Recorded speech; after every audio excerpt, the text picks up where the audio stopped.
all the time in Carroll County. I'm just saying. It's a very, very unlucky place to live.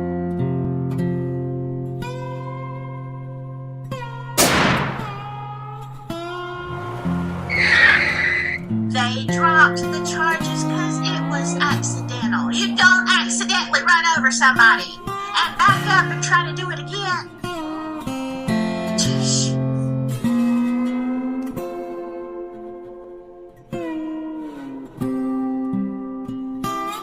Let's start from the beginning as investigative reporters, right?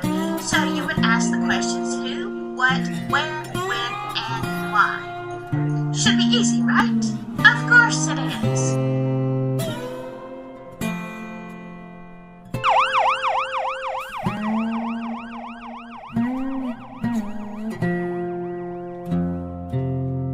Yes, I know, you're innocent until proven guilty, but what good does that do you if you are not alive?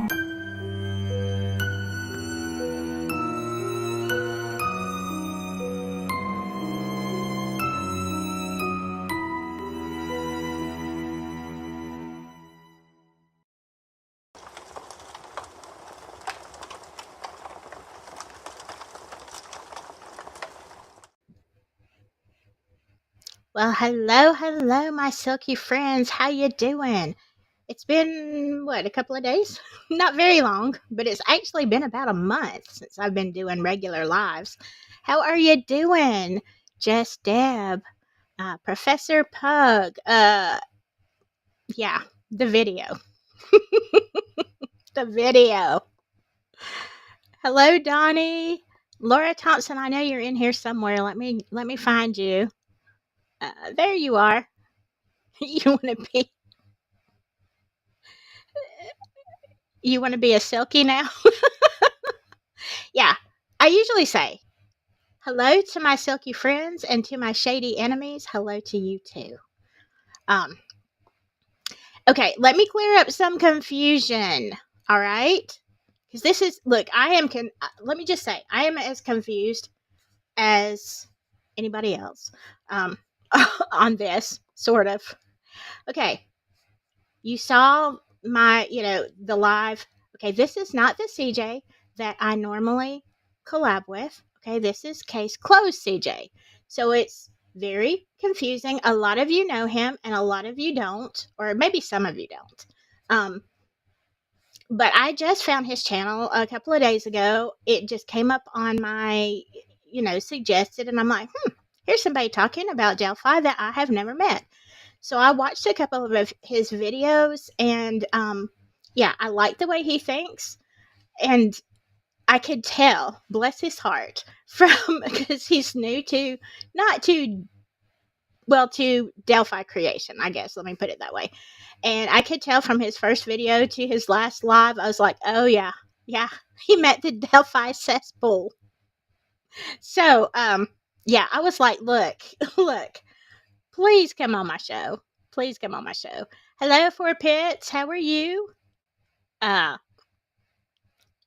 you're doing well. Alien, hello. Yes, it is. Like, look, you have to do this with humor. A little bit of humor, okay? Because if you don't, you will lose your mind in Delphi. As many people have. Let's see. Danny says, does the new CJ do lots of facts and more speculation? Well, you will find out. Okay. Hello, Pinky. All right. I'm not going to waste any time. I'm going to bring him on up and let you meet him if you haven't, but let me do a little bit of housekeeping, okay? I will not tolerate any disrespect to my guests. I will ban you myself, okay? Agree, disagree, love him, love me, hate me, I don't care. Be respectful in chat. I have already goofed up so much today. I meant to send him a text, and I sent it to the other CJ, and I'm confused. My phone is confused, so I'm gonna have to change everything in my phone because of the difference. All right, but welcome. Case closed with CJ. Where are you at? Let's see. Well, it didn't go where it was supposed to go. Let me just adjust you. Sorry. I'm glad You know, it's you messing with it because I am terrible with technology, so I would have ruined it. let me try to crop it a little bit. Yeah, I had it preset, but for whatever reason, I don't know. I've used EVMux. That's what I'm using now, and I've used StreamYard, and in some ways they both suck. So give me Yeah. just a second. But go ahead and like go ahead and talk, CJ. Well, I for those that haven't seen me, I lived in Kokomo, Indiana around the time of the murders. That's about 30 minutes from Delphi. And so I remember how much it affected even the surrounding communities. I remember how much of a desire there was to catch the individual who had committed this horrible crime. I I left Indiana in November of 2017 to go and join the military. So from that point on, it was more just keeping in touch with things online. Um, so then when Richard Allen was arrested, I remember kind of the shock of people still in the community, just posting on Facebook and whatnot. Um, a lot of confusion. And then as we've watched this case go on, it just seems like there's been even more confusion, which is typically not what you want to happen in a criminal case. You want the loose ends to start to get tied up and people be more convinced that the person in custody is the killer. But in this case, that is not what has happened. No, not at all.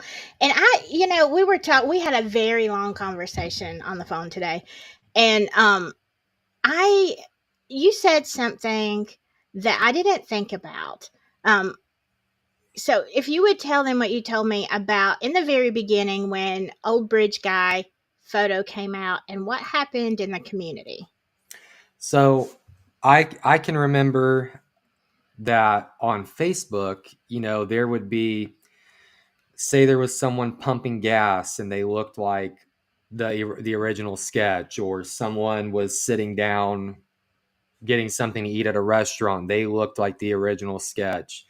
You would have, you got these 17, 18-year-old kids who would snap a picture of the guy, they would post it on Facebook, they would make up some elaborate story, and then they'd post it and that thing would get shared, 500, 600 times. And so for a week, 2 weeks, until someone else had it happen to them, that person was bridge guy and they would get harassed. There's 1,000 people sending them a friend request wanting to say, hey, what were you doing on February 13th? So a lot of people got implicated in this, and they just so happen to look like a bunch of other mid-50s white guy, just Hmm. like the sketch. Yeah. I mean, that had to be horrifying though. I never really thought about that because I didn't, for up until 2022 when Alan was arrested, I didn't study the case that much. I kind of just followed the narrative and, was like, "Hey, I hope they catch this guy."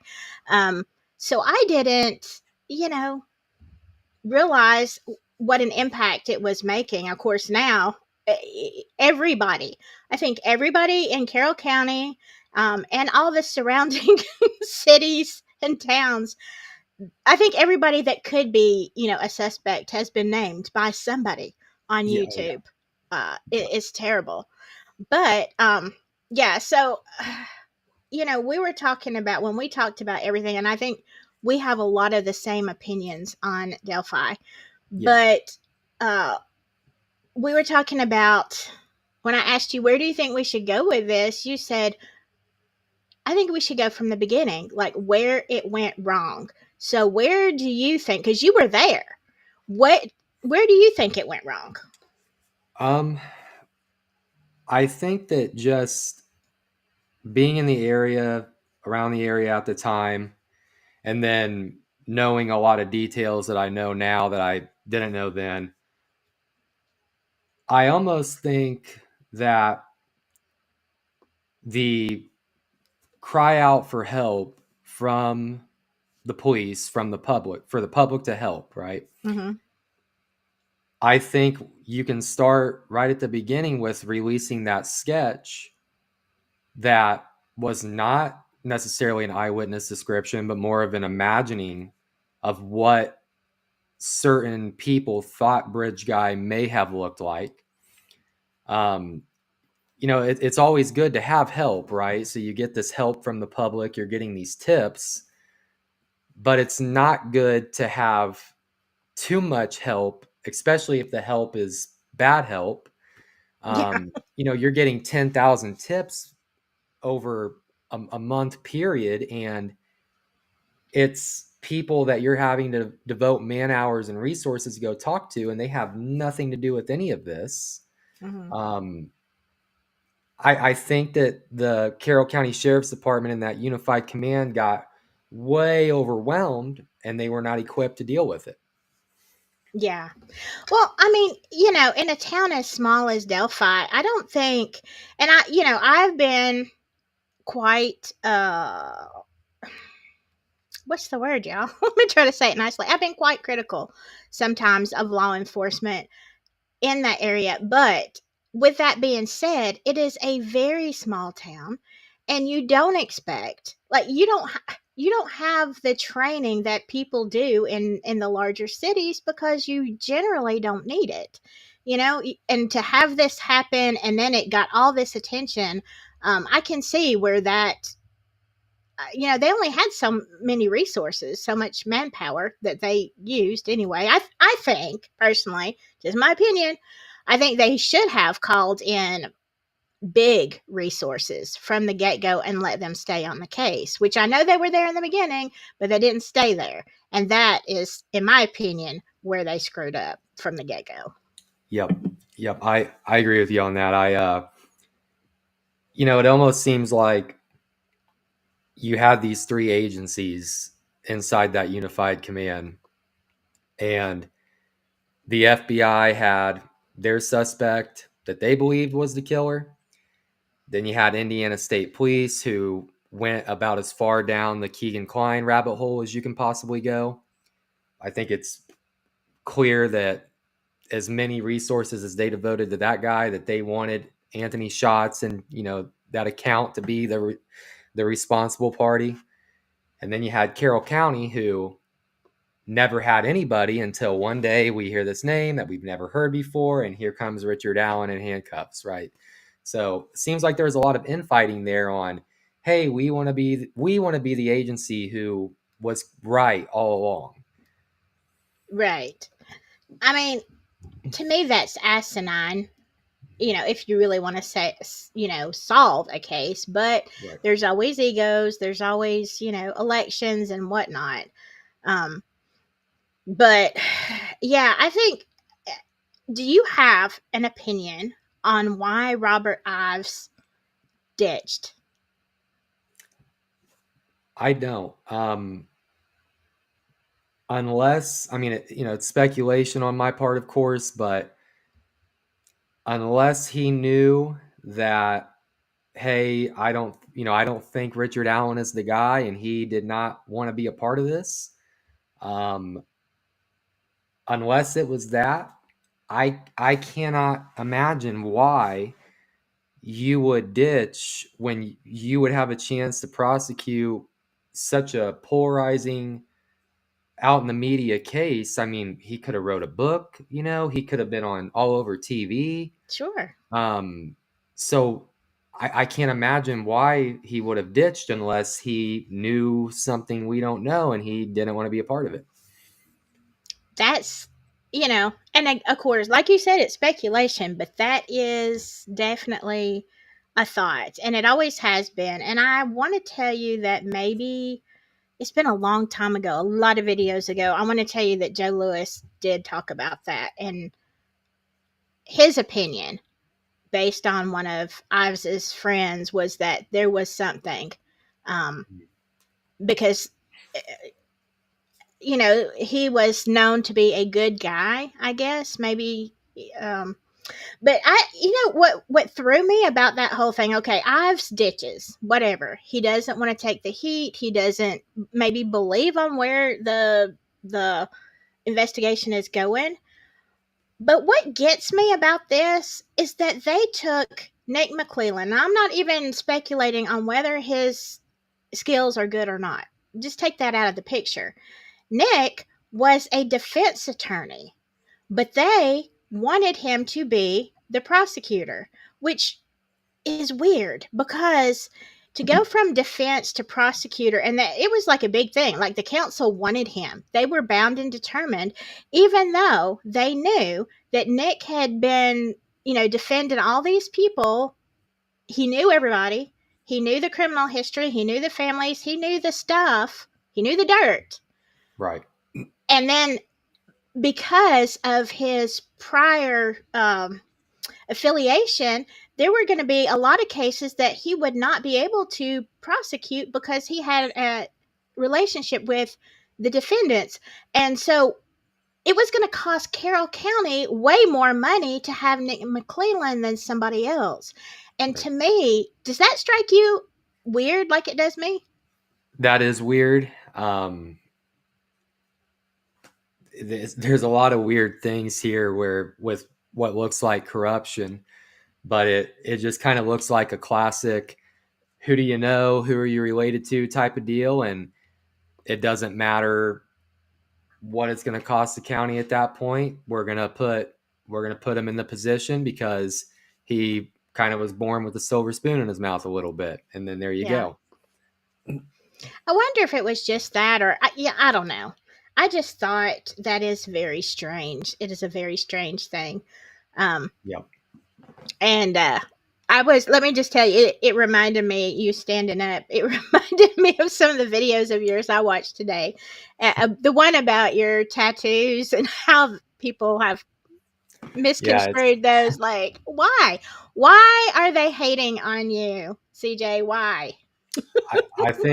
I think it was just bound with the territory and the new guy coming in, and I kind of say what I think, even if it may get me in trouble. So I definitely probably should have done a little bit more research into how wild the Delphi community can be, but I did it now, so I'm here.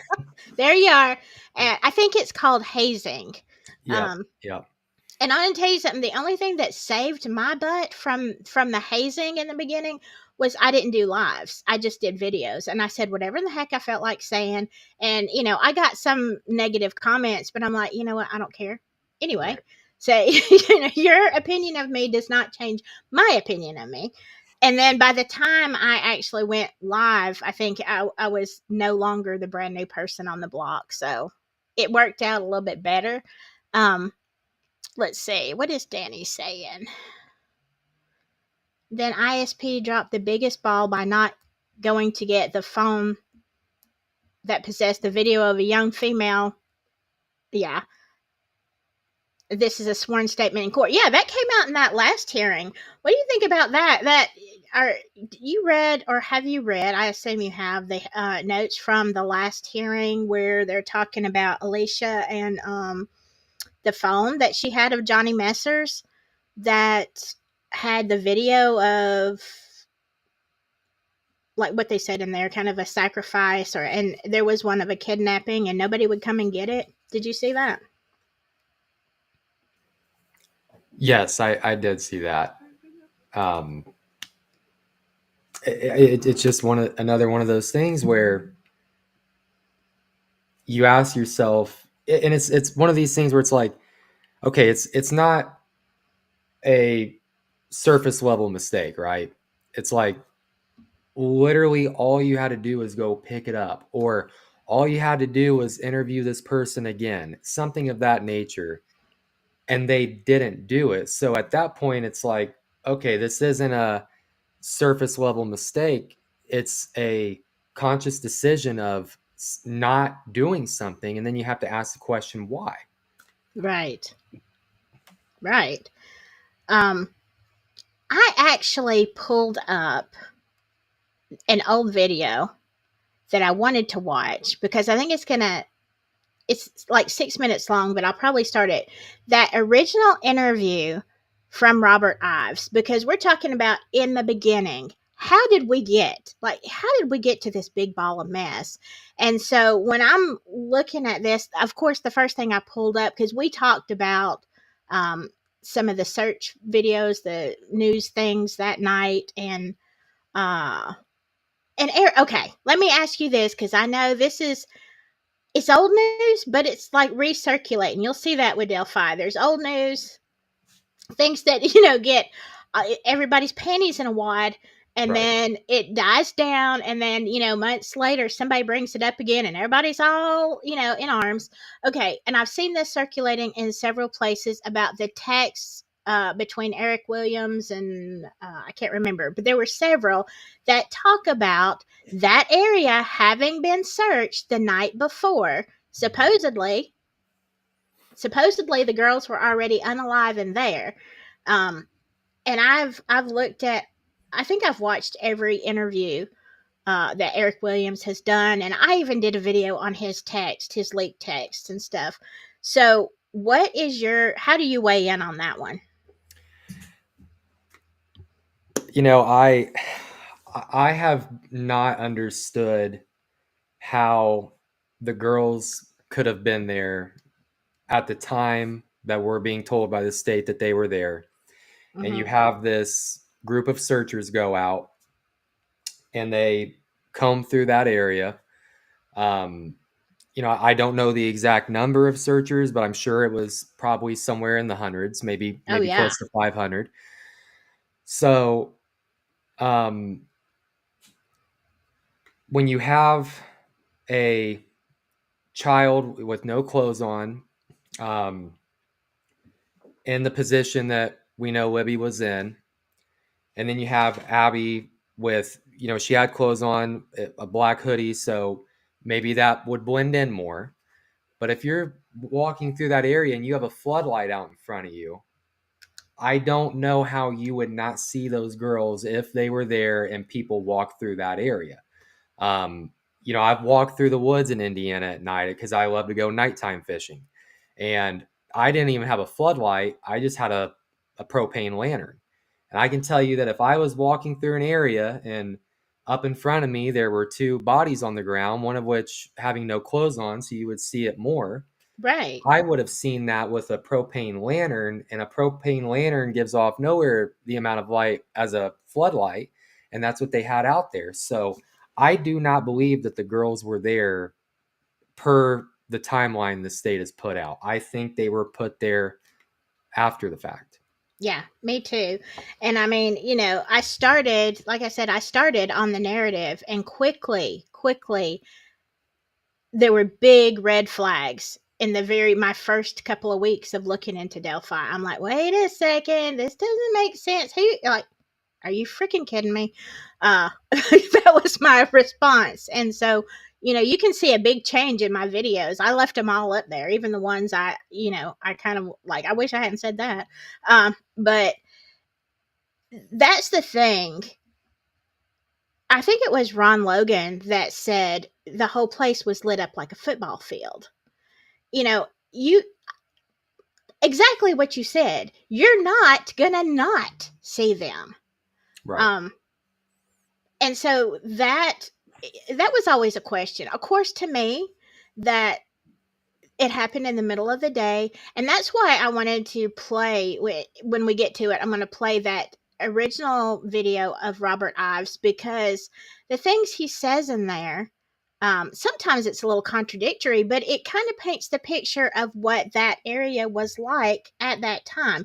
Because now it kind of is a tourist attraction. All kind of people go down there, but at Right. that time it was not. Right. And that makes a huge difference, because why were and you'll see, and I know most of y'all have already seen this interview probably 100 times, but he says in there, why would you even expect to find anybody, quoting, well, why would you even expect to find anybody out there in Right. February on that day? But yet, wow, we have people, some family saying there were this many cars, and we like so many people have admitted to being out in the area that day. It's like something, it doesn't add up. Okay, let's say that for whatever reason there was a ton of people out there. You can't tell me that nobody heard or saw anything. If that's just my opinion. What do you think? So being in now, I've never been to the crime scene. I've never been to those specific trails. However, I've been to the woods in Indiana. I've fished right near the water, and Hmm. I've fished bodies of water that are much larger and moving faster than Deer Creek. And Right. even with the sound of the water coming near me, hearing birds chirp, whatever it may be, there's no way that I would not have heard a scream, because I can hear a coyote howl in the distance, or I could Hmm. hear a dog bark in the distance. So to think that you would not have heard a scream if the girls were out there that day and were, what happened was at 3 p.m., let's just say. I don't know how no one would have saw or heard anything. And for those, I know there's some people that say, uh, well, they never screamed. I can't think of a scenario in which you're a young child, you see your best friend getting brutally murdered, and Hmm. you don't run, scream, something of that nature. Yeah. So that solidifies my belief that I don't think it happened in that exact spot at the time that we're being told it did. Right. And I mean, yeah, I didn't really think about that, but even an involuntary scream, even if you would, if you saw that happening, you're right. A girl, especially a young girl, would scream. And I said, that's what I had said like a long time ago, because I'm a country girl and I grew up in what they call the holler, you know. And so it was the end of a dead end nowhereville. And I spent a lot of time in the mountains. There was a lake that came, it was an inlet. I spent a lot of time in creeks, lakes, mountains. And so what I do know about fishing and water, especially when you've got this Deer Creek going through two embankments, you're going to get a louder sound. Voice Right. travels over water. So Right. even if some people were on the other side or somewhere else, that voice is enhanced over water. So it's not like, and there weren't any leaves on the trees to, give it Right. a shield. So yeah, that has always been a problem for me too. Um, and let's see, I was going to address a couple of things that were in here. Uh, yeah, Danny, he knows if CJ is still living close, he may want to be careful. He already knows. Like, look, I'm Yeah. gonna. He's kind of been. CJ has kind of been. What is the word? Like you went the straight route into what, doxing and harassment and everything else and threats, like right from the get-go. Lucky you. Yeah, it definitely got wild quick, but that's part of what happens when you start saying what you think. What made you, just out of curiosity, because I didn't ask you this, what made you want to, after all this time, start covering Delphi? Well, I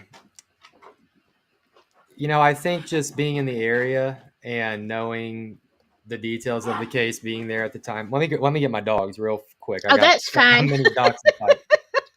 That's okay. I'll look at chat. Yeah, my dog is usually running around. I don't know why she's So so yeah, just still. knowing the details of it, and then I kind of took a break from it for a while. Um, but when I look back into it, and I kind of did a speed run through it, and just doing a speed run through it, I was like, this is the craziest case I've ever seen in my life. Now, I'm not that old, so I haven't seen a ton. However, I had never heard of some of this stuff before, and some of these things going on, and I was like, I got to jump into this. Um, Being a veteran, like I don't like to see the little guy get crapped on, Mm-hmm. And that, in my opinion, given what we knew at the time, it seemed like that's what was happening with Richard Allen. So I said, I'm going to jump into this, and I'm not a true deep diver. There's other channels out there that are really good at that. I just kind of try to look at things at a surface level, maybe a little bit deeper than a surface level, and say, does this make common sense? And if it doesn't, Mm-hmm. then let's ask some questions about it. Yeah. Now, I mean, and I heard you say that, which is one of the reasons that I asked you to come on here, because you said something about, like, I know you do explore theories, but you're more about the facts. Now, me, on the other hand, I will jump down any rabbit hole that looks like there might have the slightest possibility of an actual rabbit in it. Right. Um, but I've been covering this for a long time, and yeah, you end up like you just go deeper and deeper, and rabbit holes become n- not even rabbit holes anymore. uh Mm. so you were telling me earlier about living in Kokomo, because you have been there for a while, and the Odinist presence is not what we would expect, like, as outsiders. Yeah. So there's people that think that the KKK and the Odinists are just like walking down the street, um, and you can just go up and join them, and that the entire state's ran by this. And I will tell you, I had never heard of an Odinist. I had never heard of the Vinlanders. Now, obviously, that doesn't mean that they don't exist. However, it just means that they're more seclusive than you would think. They're more kind of back in the shadows. Mm-hmm. Now, they'll come out of it, but they come out of it when they want to be seen. So you have to ask yourself, why is there this hate group that is so seclusive and back in the shadows? What's the purpose of that? Right. Um, Patrick Westfall went on another creator's channel and did an interview with him, and Patrick Westfall talks about they had their own private investigator. They would run a background check on you to see if you were good to join. So when I started reading these things, I was like, I had never heard of it. I had never seen it when I lived in Kokomo. However, it is real, and it's damn near like a secret society. And so you have to Yeah. ask yourself, why is there so much secrecy behind this group? And in my opinion, it's because they're a hate group and they don't want to be out in the sunlight. Yeah, and I mean, I've talked about Odinism in its pure religion. Now, it's like anything else. I mean, let's just take, like, the most common religion probably in the state of Alabama is Baptist. And, you have people who attend the Baptist church who are good people, and you have people who are not good people. But you can't take the Baptist or the Odinist or whatever they want to be uh, as a group and say, okay, this is a hate group, because the doctrine, as I've done a lot of looking into Odinism, and I mean, there are some sketch areas, but mostly it seems to me, from my research, to be more of an earth type of, these other gods type of whatever. Mhm. So, that being the case, I would not call them a hate group. However, the members of the Odinist group in that area, and a lot of places, especially because of the prison population, are also Vinlanders or other kind of. I can't say this on YouTube. What did we call it, y'all? What did we call it? The Pale Supremes. That's what we called them, the Pale Gotcha. Supremes. But if you have Pale Supremes who came out of prison or whatever, who are an Odinist, then you do, don't you think, get that element of violence? Yeah, I think if you take any religion, um, you know, I'm having trouble coming up with a religion that in its actual form would meet the definition of hate or a hate group. And Mm-hmm. I think that that's what these guys have done with Odinism. They've taken what is not a hateful religion or practice, they've twisted it and they've made it into something that's their own for their own group, and Mm-hmm. that's what's created this hateful group, that's okay with violence, okay with sacrifice, potential human sacrifice. We got Mm-hmm. Amber Holder was going to testify that this group wanted to move beyond animal sacrifice. So Right. when I think of Odinism, and I don't know a ton about it, but I do not believe that the Vinlander version of Odinism looks anything like what Odinism actually is. Yeah, I don't either. Um, and I studied way more than I ever wanted to know about Odinism. Just looking, what I was deep diving into is to see, is there an actual, connection between violence and Odinism? And I really didn't find it in strict Odinism. So yeah, but like I said, you can take anything and make it bad. Mhm. Um, let's see. Pug says, Mike Patty did not see the clothes and white sneakers glowing in the dark black waters. Yeah. Speaking of clothes, though, okay, for basically almost 6 years, Libby was wearing a tie dyed shirt and gray sweatpants, and now she wasn't. She was wearing a black hoodie. Do Mhm. you? And okay, here's my problem. Here's my problem with this. Okay, we had descriptions, and y'all know I've said this before, and people have said different things, but look, the truth is they gave a description of what the kids were wearing. It's been documented and memorialized. Even the T-shirts for that they were selling for fundraisers and stuff like that were tie dyed because that is what they said she was wearing. But when the Frank's motion came out and everything, they're like, oh well, lo and behold, Abby was wearing Libby's swimming black sweatshirt. Uh, and yeah, so even Gray Hughes gets on there and said, well, we were just misinformed. For 6 years, for 6 years, everybody stayed to that narrative. Right. I I mean there's some things that I have trouble even forming an opinion on, because when you look at it and you're like, yeah, how can you say she had this outfit on and then she doesn't? Is it Was it just a misstatement, or was it incompetence? We I hope we find out, but when you start looking at an investigation and just the basic information is messed up because what is perceived as mistakes going down the road of the investigation, then how am I supposed to have any faith when we start getting to the harder things? So Exactly. that's kind of where we are, in my opinion, at this time. Yeah.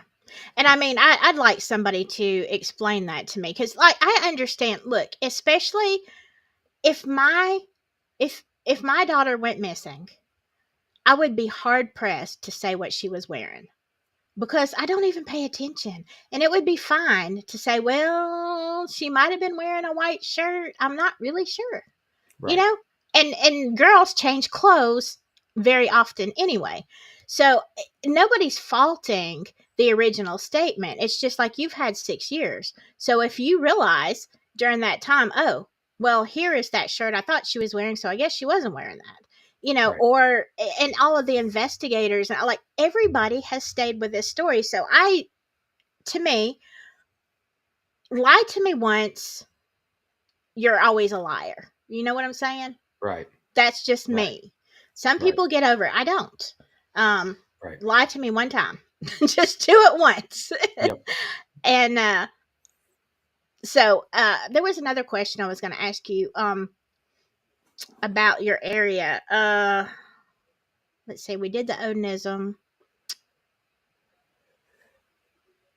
My brain just got on that midnight train to Georgia. I don't Yeah. know. No, trust me, it happens about 10 times to me during every live too, so I get it. I give up. What is the biggest problem? Like if you're looking at it from a legal uh circumstance, like we're trying to go on facts. We don't have nearly enough of them. We'll know in trial. What is your biggest single problem with this case? Well, I think, man, that is a tough question because there's a lot of So problems. many. I Um, know. I think the biggest problem that I have with this case right now is it seems like there's one standard and set of rules for the defense, and then there's another standard and set of rules for the prosecution. Yeah. And I don't know how someone can have a fair trial when the defense team is having their hands tied behind their back and their ankles tied together. How can it be fair? And I think that that's kind of been the place that we've been in, because the defense has had to be, preparing for the contempt stuff and had to deal with the leaks. And now we're in a place where Richard Allen can't even get a very low amount of money for experts, but the state of Indiana brought 2.1 million. Yeah. So I mean, yeah, you're right.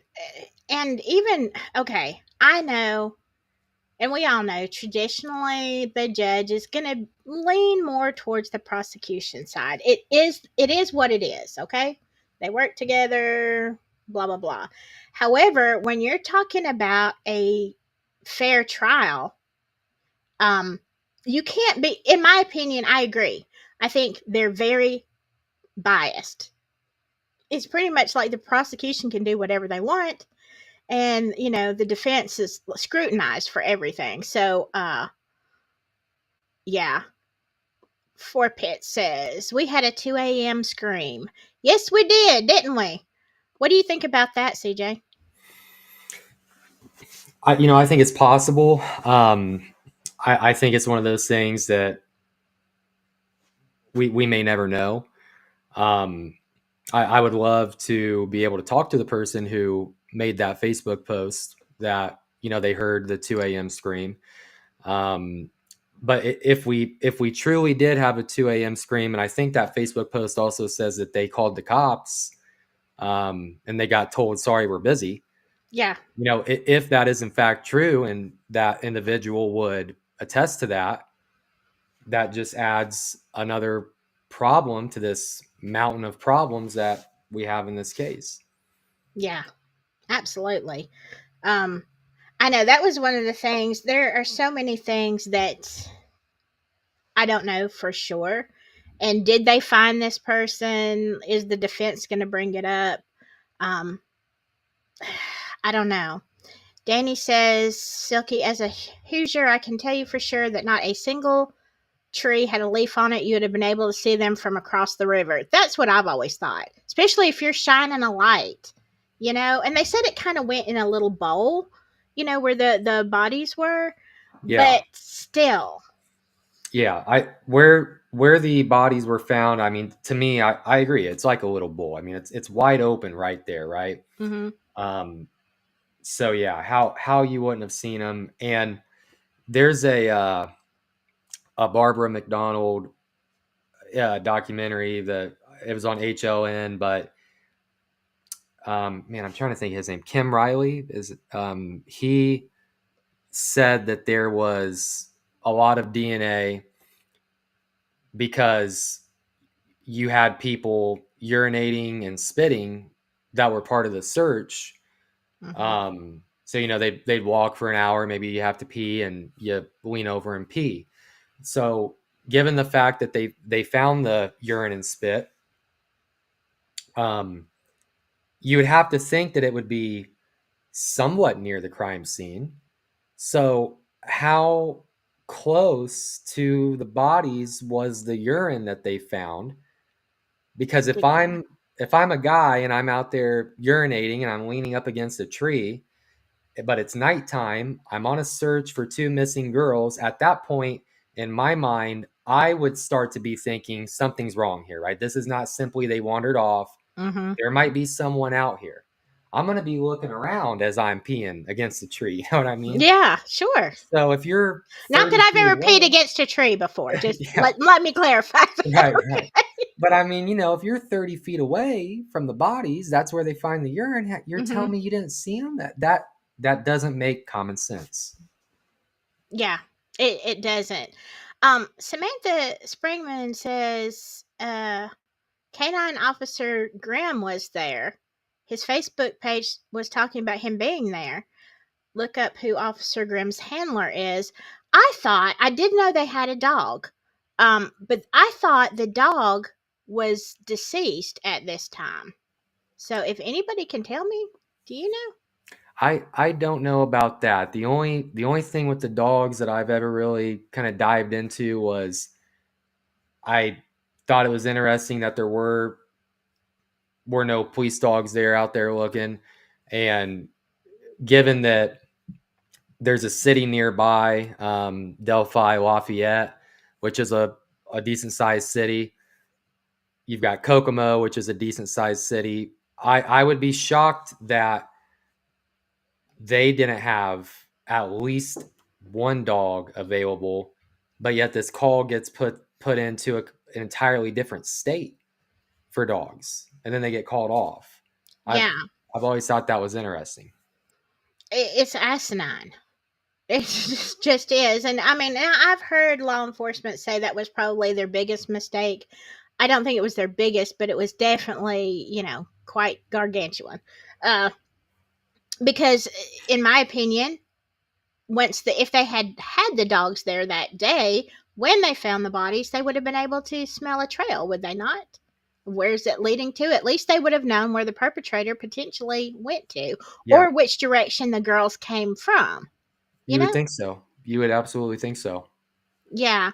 Four Pits says it's been recorded there was a 2 a.m. scream. Hey, Four Pits, where was that recorded at? Uh, because I mean, I don't know. I've heard rumors. I've seen like that in print, but I don't know. So please let me know. Um, Nobody nothing says. I know another guy that was part of the search. He said, same as Eric, that they would only let you go to certain areas. Something just fell off. Yeah, and I've said this, like I had to come apart on one video because who was it? The relative. Oh my gosh, I have to go back and see who it was.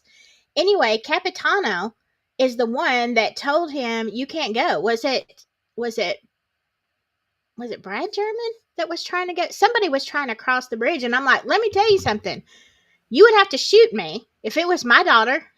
You would have to literally shoot me or shove me off the bridge to get to, I'd be like, stand aside. I will crawl, jump, whatever, but I am, by God, going across there and searching. Yeah. Yep. So, you know, Yep. do with me what you will, but I'm going. Yep.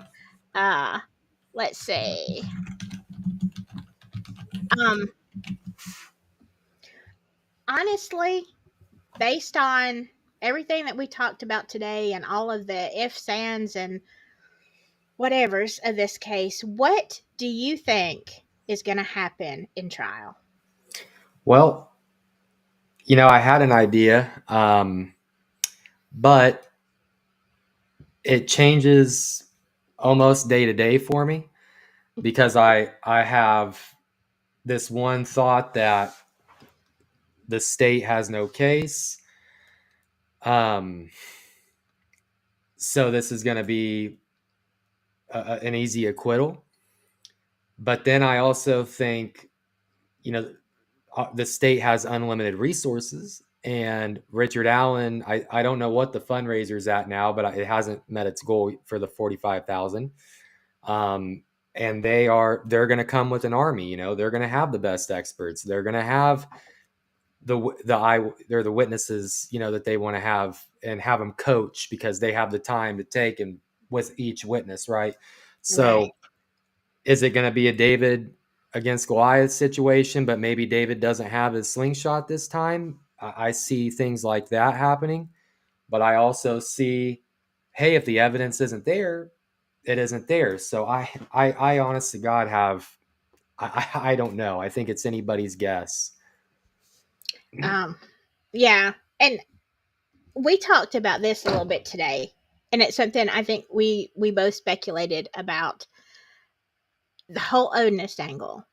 Was the Franks motion a kind of a smokescreen? Definitely, there are some real questions. There are some real theories out there that you have to take that would cause reasonable doubt about the Odinist. But it was that like the defense's, you know, I'm speculating, that a smokescreen. Look in this direction. We're going after the Odinist, and then we get to trial, and there's like boom, something, a bombshell that nobody knew about. Yeah, and I definitely think that what you just said is absolutely possible. I thought that at one point and said that, I did not see as much attention paid to Ron Logan by the Mm-hmm. defense, not nearly like I saw with these Vinlanders and the Odinist, right? So I thought, hey, maybe this whole first Franks memo is a smokescreen, and they're just going to come out and say, 15 people tipped in Ron Logan. Here, let's bring his ex girlfriend in who says he's violent against women. And she says that's his voice and that's him on the bridge. And let the jury look at the image of Bridge Guy and you tell me if that looks more like Ron Logan or 5'4" little Richard Allen. So Exactly. I thought maybe that was a strategy they were going to use. However, I think the defense tipped their hand a little bit at the March 18th motion to dismiss, bringing Todd Click in there, who he is going to be, a witness at the trial, and then bringing Amber Holder in there. I do think that they're going to go down the Vinlander route, and I think they're going to pick one of the five names that we've heard in the Franks to specifically say, maybe they pick one specifically, or maybe they say, hey, it was three of them. So whether they go all in with that is, yet to be seen. However, I do think that they're going to put a decent amount of their chips into that. Yeah. You, as a, do you think, because you know the area, are they going to be able to find a jury that is unbiased? um, I think that they will. My mom lives in Allen County, and listening to I've talked to her about the case some, and she's nowhere near as into it as we are. However, I ask her just hey, have a conversation with some of your friends at work about it, or have a conversation about some of your family members about it. And so she did, and they they hadn't heard of this. So I do think that they can find a unbiased jury, possibly. I hope so. Uh, because I'm not, and we both agree on this. I'm not 100% convinced of Alan's innocence if you show me some evidence. Like I'm not one of these people, and I don't think you are either, CJ, that like I'm going to cling to this no matter what you tell me. No, show me the proof. Show me the evidence, and let's convict him if he's guilty. But I think, just my opinion, but I think even just the Odinist angle is going to cause a lot of reasonable doubt. I agree. I think the Odinist angle is going to cause a lot of reasonable doubt.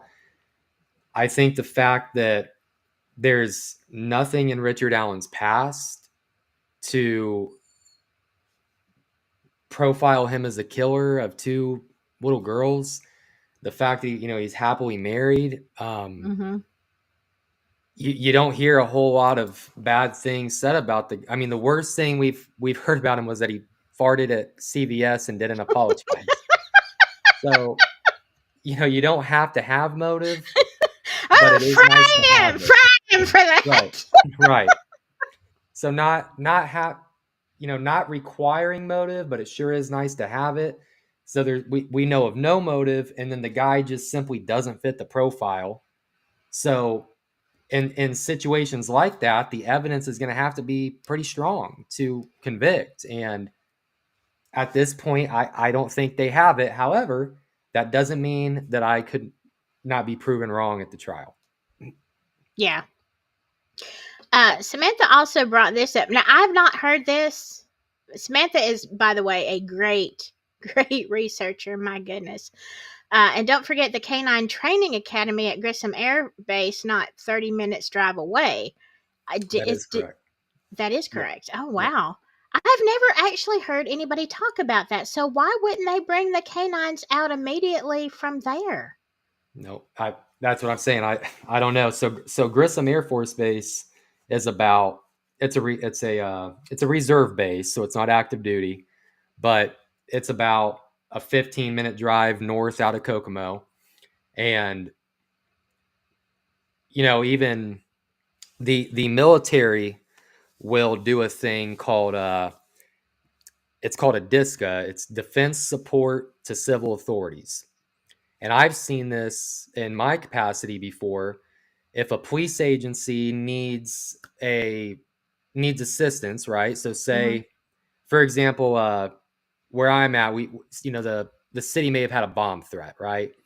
And maybe the police department is not set up to handle this bomb threat, but the Air Force Base has explosive ordnance disposal, so they call the Air Force, and the Air Force bomb team will go out there and support the police. I've also seen them do that with military working dogs, right? Hmm. Hey, can you bring a military dog in here to sniff for drugs or a bomb? So given the fact that Grissom Air Force Base is right there, I guarantee you that they had canines. Why weren't they called? That those dogs would have been. I mean, I've done it before. You call the commander, you get approval, they're gone. They're out the gate within 45 minutes. So, less than an hour, they could have had the canines there. There was no need for them to call from another state like they No. did. And then, wow, wow. That's it's either, in my opinion, hearing that, that's either gross incompetence or you didn't want the dogs there for a Yep. reason. Yep. Uh, yeah. Wow. Let me see what else y'all are saying. Thank you to everybody who has been very respectful in the chat on my end. I don't know if you're streaming to yours, CJ, or not, but they've been very respectful in here. Yep. They Um, have. yeah, my group is usually pretty darn good. I have to brag on them. Yep. Uh, Definitely been a good group. yeah, I don't even when they disagree, because like I don't agree with everything, but I'll listen. I'm gonna be respectful even if I don't agree with you. Right. Okay. Uh, yeah, a lot of this, yeah, you're right, Four Pits, a lot of it comes from the prisons. And I'm just going to say this. I was horrified because I work, now I don't work in the prison system. I work just in the county. And, but I'll tell you what, nobody would dare have a patch on their uniform that had any kind of symbol of any, like they don't even, our officers don't even wear, like, they don't have crosses on Mm-hmm. it, like it is standard uniform, which is what the prison at West, was it Westville or where, yeah, um the first one he was at, um they were talking Yep. about, and admittedly the odinist patches, to me that looks like intimidation. What do you Yeah. think? I when I saw that those prison guards had the Odin patches on, I thought, you've got to be kidding me. I mean, Mm-hmm. I understand the prison guards aren't military, but I couldn't wear a patch on my military uniform that said "In God We Trust," or like you said, a cross. It's you get what you get. You wear the issued patches, and that's it. That's the end of the story. And then to think that the guy, they get told, "Hey, take the patches off," and then the dude comes in with a face tattoo. Yeah, You know, right. it's like I can't have a face tattoo in the military, and this dude's got. I mean, that's devotion Mhm. to the cause right there. You're getting it tattooed on your face. Yeah, Um, I was astonished to learn that. And is it intimidation? I mean, sure is a strange coincidence. So I would say you could call it that. yeah. And then you have, hmm, You have a lot of, and let me say, because we said this today, not everybody in Carroll County is crooked. I would Yeah. not think. I don't live there. I don't know, but I will have to say that there are good people in every town, state, system. But that being said, there is a big history of corruption in Mhm. Carroll County, so it doesn't seem like that big of a stretch to, if you know that there could be some Odinist involvement, well, let's send him to a prison to hold him where we know the Odinist can keep him in line, keep him quiet. Um, what do you think about prison confessions, though? Um, I think that is there is there the possibility that a statement made by an inmate is a truthful confession? Sure, there's always that possibility. However, when you're in the conditions that Richard Allen is in, um, they are they could be comparable to what a prisoner of war would go through. And until you are in that situation, under those conditions, potentially under duress, I don't think it's fair to say, oh, I would never admit to something I didn't do, or oh, I would never say that. Because until you are Mm-hmm. underfed, you lack of sleep, maybe they cut your medications off, things of that nature, you're completely isolated, no one's coming to help you, and you've got these big prison guards wearing Odin patches, you don't know what you would do until you're the one that was in the situation that Richard Allen was in. Yeah. And also, I've always thought it, if they threatened his family, Right, what if they said, you'll either confess or we know where Kathy is, we know where your daughter is, whatever, your mama. right, Uh, right, what wouldn't you do to protect your family? right, Um, I'm just saying, historically speaking, not that people don't sometimes truly confess in prison, they do. Not usually before trial, though. But prison, historically, those kind of confessions aren't worth the paper they're written on right. because of all these extenuating factors. Um, so, I mean, everybody, when that came out, my God, I remember, the hearing and the whole headlines, because I had a friend of mine was inside the courthouse that day. And so, every time she could, she would, when they had a break, she could walk out, she would text me, or at the end of the day, I had someone to hook me up with somebody who actually came on the show just to give a rundown because he was in the courtroom as well. What did they actually say? And the one takeaway was it didn't matter what happened in the courtroom. It's like, he confessed, it's over. It's Right, over. He confessed. I'm like, no, right, because if he confessed, they would be working on a plea deal right now, not a trial. right. And so, I mean, I have to wonder. Um, So there was actually, and I saw this 5 minutes before we went live, but there was a new defense filing today, and it deals with the confessions. I'm trying to get it pulled up here, but I'm I'm not shocked because this is kind of what I thought had happened. Um, I kind of want to take a lap and say, okay, you people who said, oh, he confessed, it's over. Well, what do you say now? Because in this filing, um, it says that Richard Allen sustained forms of interrogation, one that lasted more than 5 months before he was finally broken, already suffering from a bona fide mental health disorder, and then having been cut off from the moral support of his wife, mother, and daughter. Allen was weakened to the point where he slipped into a state of psychosis, plagued with grossly disorganized, delusional, paranoid, and highly dysfunctional behavior. These behaviors were manifested through verbal confessions that he may have been drugged, verbal confessions to the double homicide, inconsistent with known facts about the crime scene, periods of not sleeping for days, paranoia, stripping off his clothes. This is where it really starts to get bad. Drinking toilet water, Ugh. covering himself with and eating his own feces, Oh my and God. many other socially unacceptable behaviors.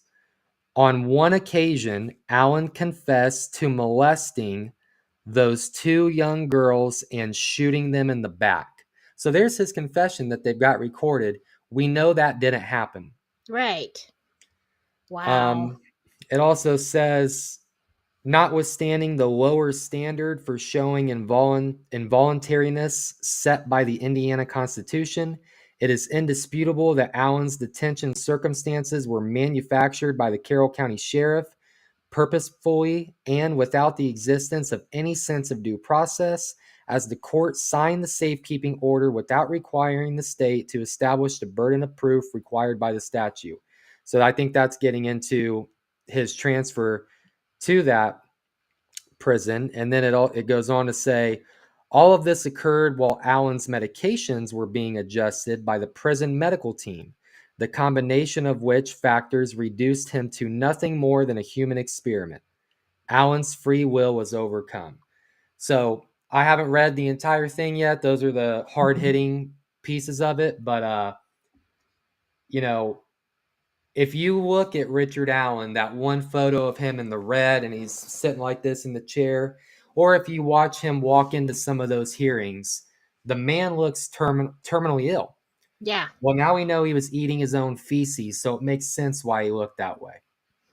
Well, I'll tell you, as somebody who works in the jail, that is something that I see, unfortunately, a lot of times. And these are usually inmates that are in isolation. Now, they usually got in isolation because they are afraid of self harm, or sometimes it's for their own protection. I'm sure it started out as his protection, um, but we know. And look, there's a huge mental health crisis in the system. Okay, most of the people in jail probably need to be in a psych ward rather than in jail, or a good majority of them. But that's very common with someone who's having a psychological break. We call it making milkshakes. They may pour the milk on their feces, and not everybody eats it. Okay, that's extreme. Right, Um, some people do. I've seen it. Unfortunately, right, seen a lot of things I never wanted to see, but you definitely know when someone is having that kind of psychological break because of the things like this that they do in the cell. So if that was the case, then yeah, that right. confession is not going to be worth crap. No. Not at all. And I'll tell you, after, again, without reading, I haven't read the entire thing. But, there's some people that are involved in this, and anything that the defense says, anything gets automatically disregarded. It's from the defense, not going to believe it. I believe that. I believe that that's what Richard Allen was doing. It wouldn't make sense for them to lie about what he said in the confession. It's recorded. They're going to play it at the hearing, or I mean, the trial. Hmm. But after reading what I just read, I'm pissed. I Yeah. mean, genuinely, I'm angry, and this is a man who is to be presumed innocent until proven guilty. How many cases do you hear where someone sits in prison for damn near 2 years until their trial? Hmm. And, going to the military side of things, if a military member says a certain phrase or any indication of self-harm whatsoever, any indication of a serious mental thing going on, they'll go get put in a 72-hour hold. They get reviewed by a mental health team, but Right. they're in a location where they can get medical attention, right? Right. So the fact that this guy is eating his own crap, covering himself in it, doing these things, and they just left him in there. They just Yeah. left him in there to self-harm. They didn't give him any attention. I'm pissed. I'm pissed. Yeah. Yeah. I mean, I see it in that hold, like you said, 72 hours, and somebody has to evaluate them. Hopefully, you get them into some kind of mental state that they're at least not doing that. A lot of them, it's going to take a lot of therapy and a lot of medication. But yeah, that is always a huge problem. And then, so that was the tipping point for a lot of people. Just And you still hear it when you debate people. Well, he confessed. When you're asking questions, yeah, but what about this? What about this? What about this inconsistency? And they're like, the man confessed. No, he didn't. I don't think he confessed of his own free will in his own right mind. I mean, Right. and that Right. just proves it. Like, yeah, yeah, that makes me mad too. Uh, because you don't know what, hello, meow. Uh, you don't know what else they're doing and saying. And it's like, okay, you put somebody in ISO for a reason, and they gave him what they said, a companion. Okay. A lot of times that does happen. But you cannot stop, even with the cameras and everything rolling, and we try to keep it good. I have to say, we're not perfect by any means, but the facility that I work at is a good one. Um, for the most part, I would, give it at least 4 stars on the jail rating scale. Right. Right. But the bar is low, okay? Right. But even at that, you can't stop someone who's serving, one of the guards or one of, the trustees or whatever, that's coming to clean, that's coming to serve your tray. They can say something in a low voice threatening you. They Right. can make your mental state even worse.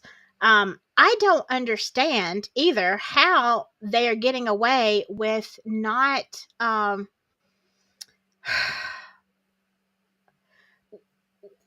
having him, with not his not being able, I'll get this out in a second, uh his not being able to have private conferences with his attorneys. That is mind-boggling. I think that should be a reason for appeal right there.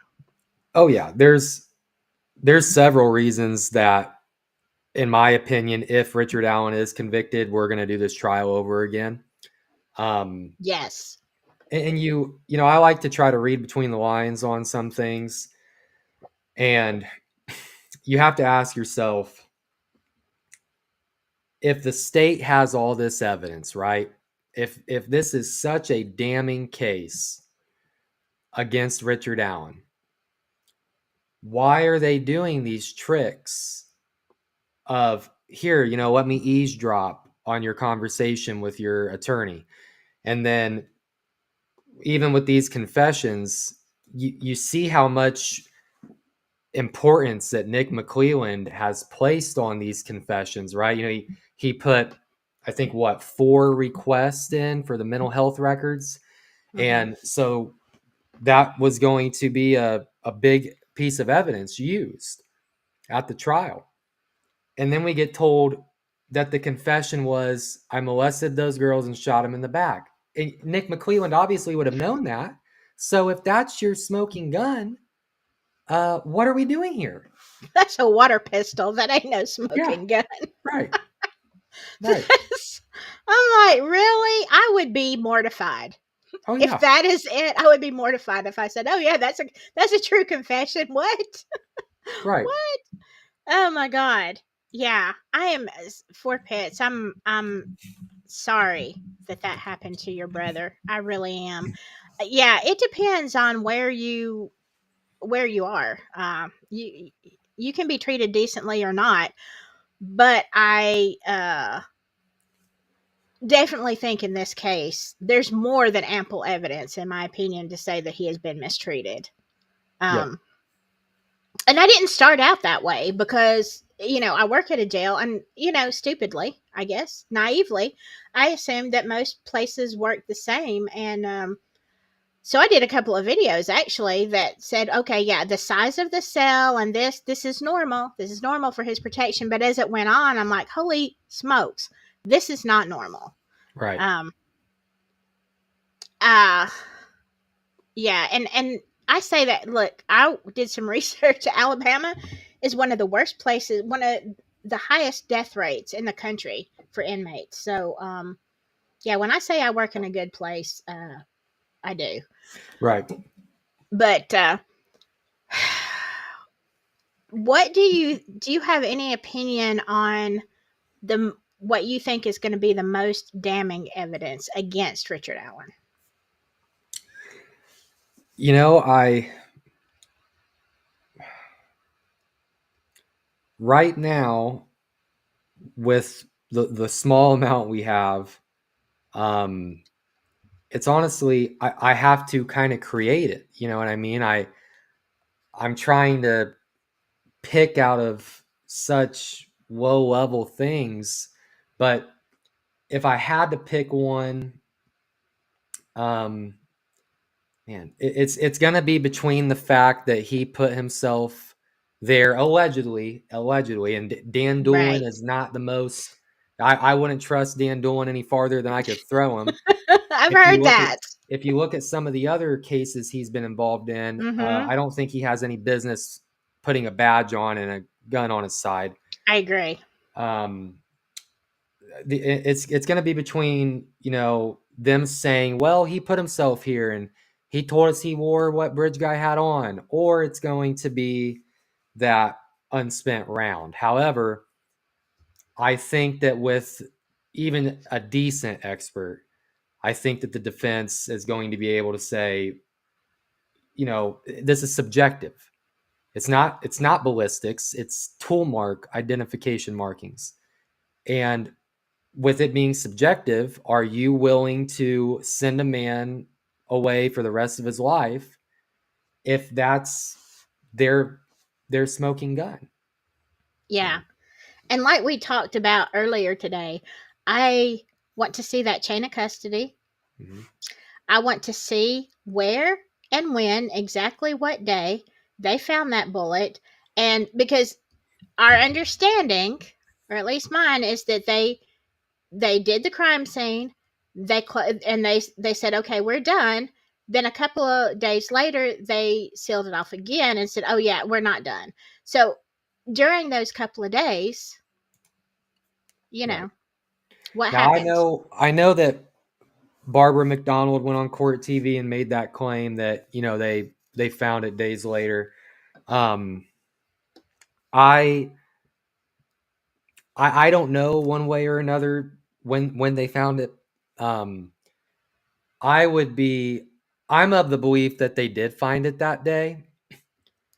Now, given what I just learned about these confessions, I guess I should say that nothing shocks me anymore. Yeah, yeah, However, prior to today, I would have said I would be shocked if they're honestly going to come in there and say, "Hey, we found it 3 days later, buried, under 2 inches of dirt," because then you would say, "How the hell did that happen?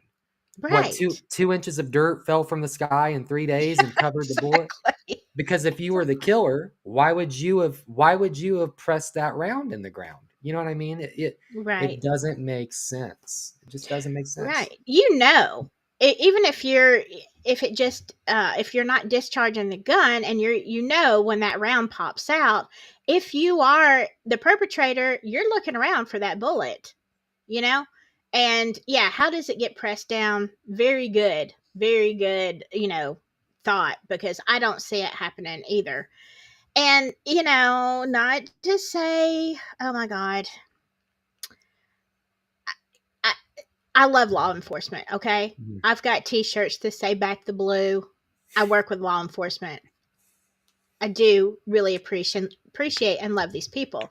However, do I think that sometimes that you have crooked officers or someone who's willing to plant evidence? Yes, I do, because there's been too many cases. Right. And how easy would it be? Richard and Kathy are sitting out in the car. Their process in the house, how easy would it be to pick up a bullet or two and run it through the chamber?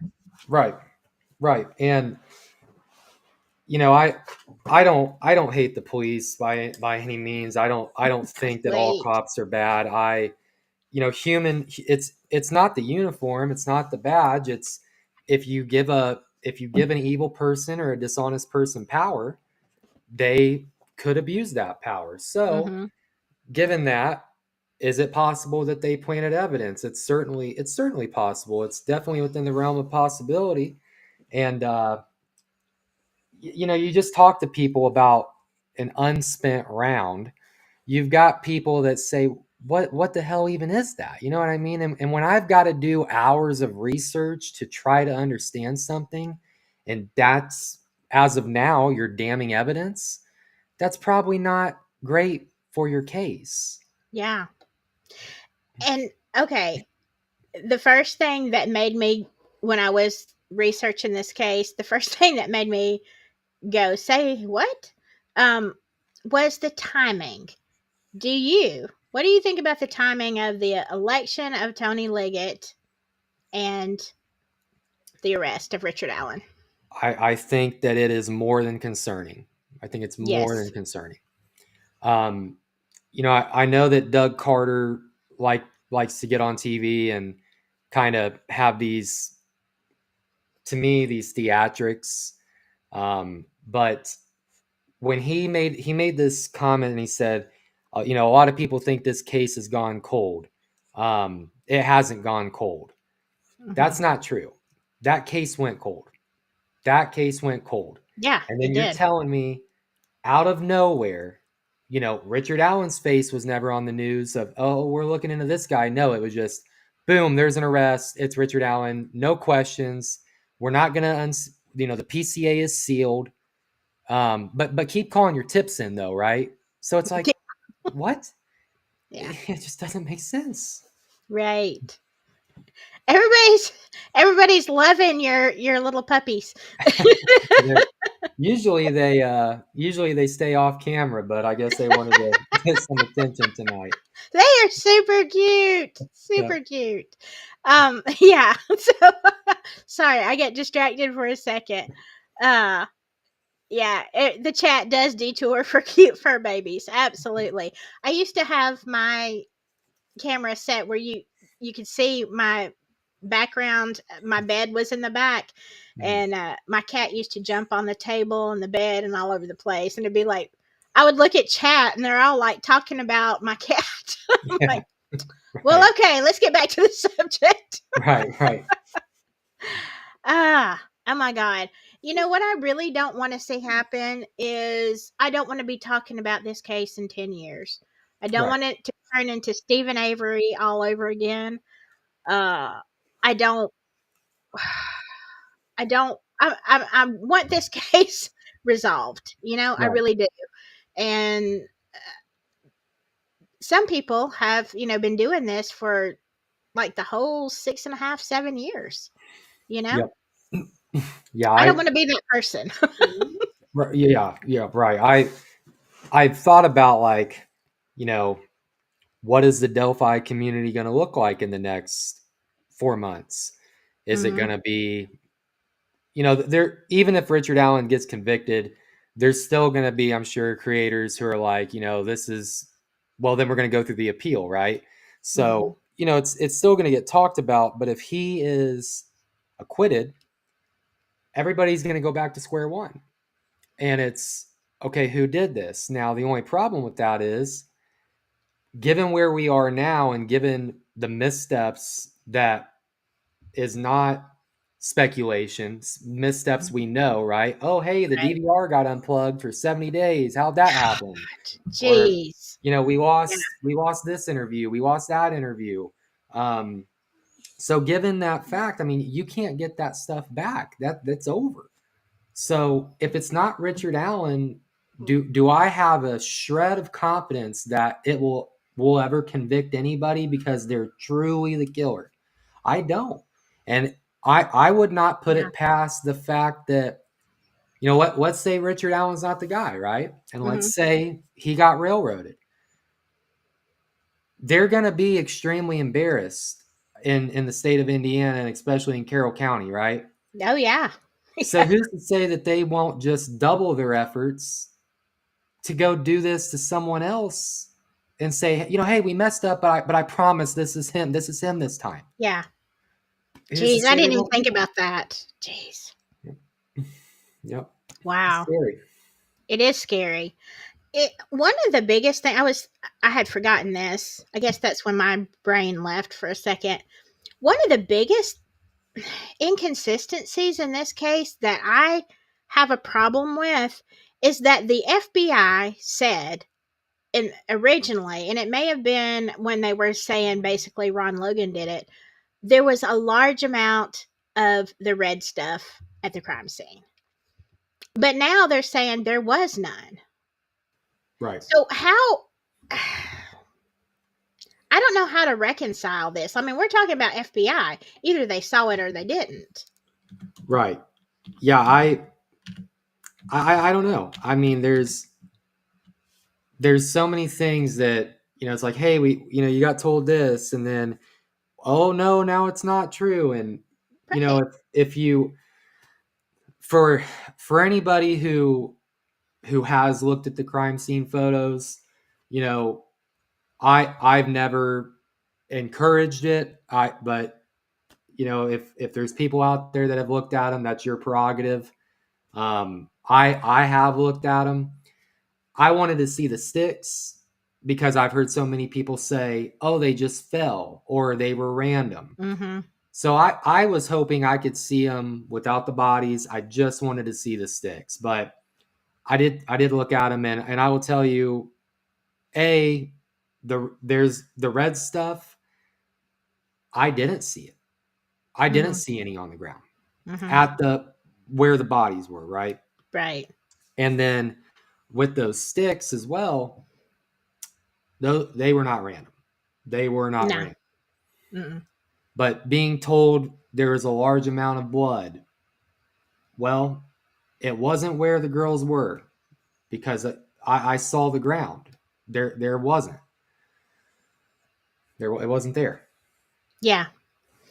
I've yeah. I agree with you there. So then why did the FBI, I wonder, say there was? Like, are we looking at the same thing? I don't know. Um I I don't know. it's bizarre. There are so many things that are bizarre about this case. You have a question. Professor Pug says, "Does CJ feel Flora is related?" Do you? Um, I don't have enough information. I'm gonna cover Flora. I'm just kind of waiting for Delphi to be over, but I don't have enough information to say definitively one way or another. However, it sure is interesting in the Frank's memo that Amber Holder says that Brad Holder told her that the Ventilator group took responsibility for it. Sure is Yeah, interesting. it is. And I've covered Flora. I've done a couple of videos on Flora. I've talked a lot about Flora on other, with other people and stuff. Flora is one of those cases I cannot talk about without really getting ghetto. So Yeah. I get so angry, I'll either scream or cry because it affects me so much that I can't cover Flora a whole lot. Meow and I have talked about Flora a lot, and Meow is such a wealth of information Yep. on Definitely. that. Definitely. But it's like, and kudos to her for being able to cover it because I can't. Right. I get too emotional. I Um, agree. so, but yeah, there definitely. I mean, I just my opinion. There could be. There I very well agree. could be. I agree. Um, Absolutely. There absolutely could be. And it's weird that, kind of like with Delphi when you and I were talking on the phone earlier and we said it, or you had said it, it just seemed like they didn't want to solve this crime. hmm Well, it's weird because it seems like the same thing with Fora. And you have to ask yourself why. right. I mean, with Flora. there are so many reasons. Like there, well, I mean, of course, theories with Delphi are the same way, but I think with Flora, money is definitely a factor. Although many people believe, with a lot of evidence, that Delphi is a money cow as well. Um, Yep.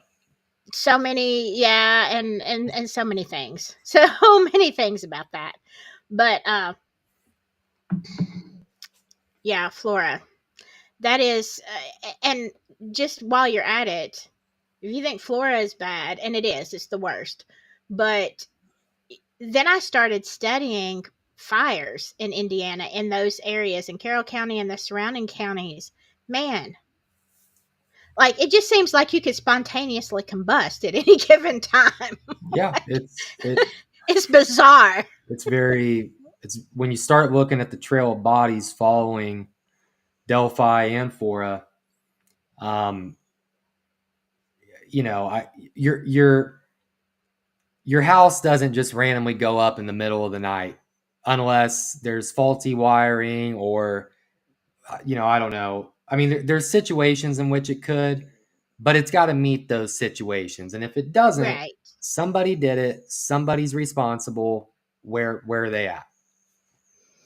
Well, also, there have been a couple of whistleblowers that say it is, it makes sense if you're going to be, okay, if you're going to be a criminal, if that's your chosen profession, Right. um, and you want to flip properties, but you know that these properties are never going to pan out with a real profit. Right. um, there's always the insurance angle. Right. So, Right. there's that. And there have been a couple of people that, have explained how that they do that.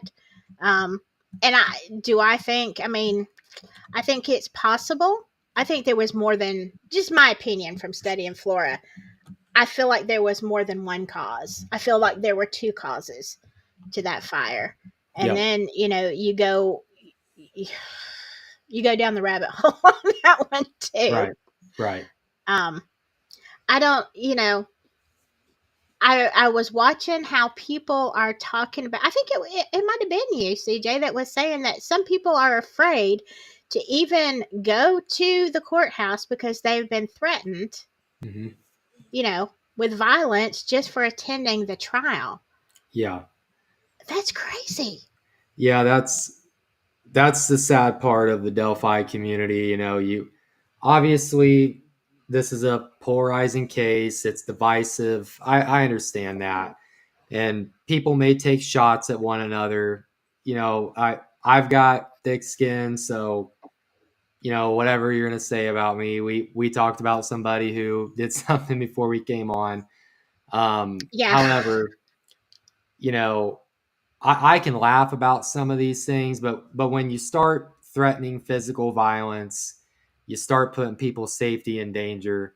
That's where I draw the line. And so the fact that there's people that would really like to go to the trial, but they're going to be in fear to go, that shouldn't be happening.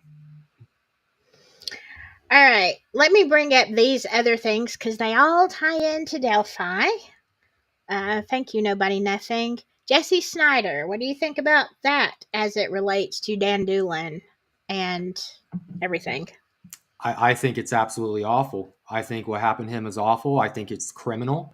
And I Hmm. think that Dan Doolin should be held responsible. Yeah. Everybody that is involved with what happened to Jesse Snyder should be held criminally responsible Yeah.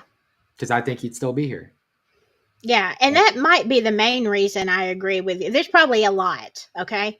I've studied a lot on Doolin, but I think that is the one thing that makes me agree with you. Like, why is he allowed to put on a badge every day? Why? Right. Uh, um, what about Brandon Woodhouse? I don't know as much about him. That's one that I need to look into more. Okay, yeah, when he first started, his videos and stuff. When was it? About, I don't know, August, September. It was still warm. I really. I felt like there was some truth just because of the way that he said things. I'm like, that sounds like jailhouse protocol to me, and a jailhouse call. So I did find some credibility in what he said, but there were so many other factors with him that I felt like to really cover that and everything, it would probably put more give Brandon more problems. Um, and as it happens, does anybody know, is he still in jail? I think he might still be in jail. Um, but yeah, so I didn't cover it hardly at all because I felt like there's too much problem here. Um, and I don't know what's truth and what's not either. Even watching it, I don't. But now looking at where he's at and stuff, I'm like, maybe he was telling the truth. You got to wonder. Right.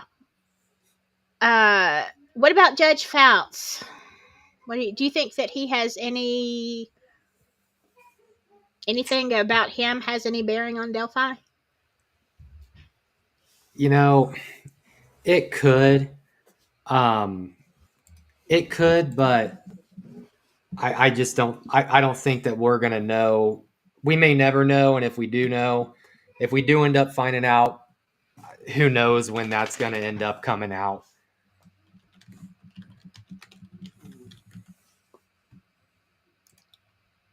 I hope. I hope. I don't know. I hoped when that whole Jalen Raines thing came out and he got in all that trouble. I'm like, okay, good. Fouts is out, but Yeah. he's not. He's just still hanging around, like a bad penny. There you go.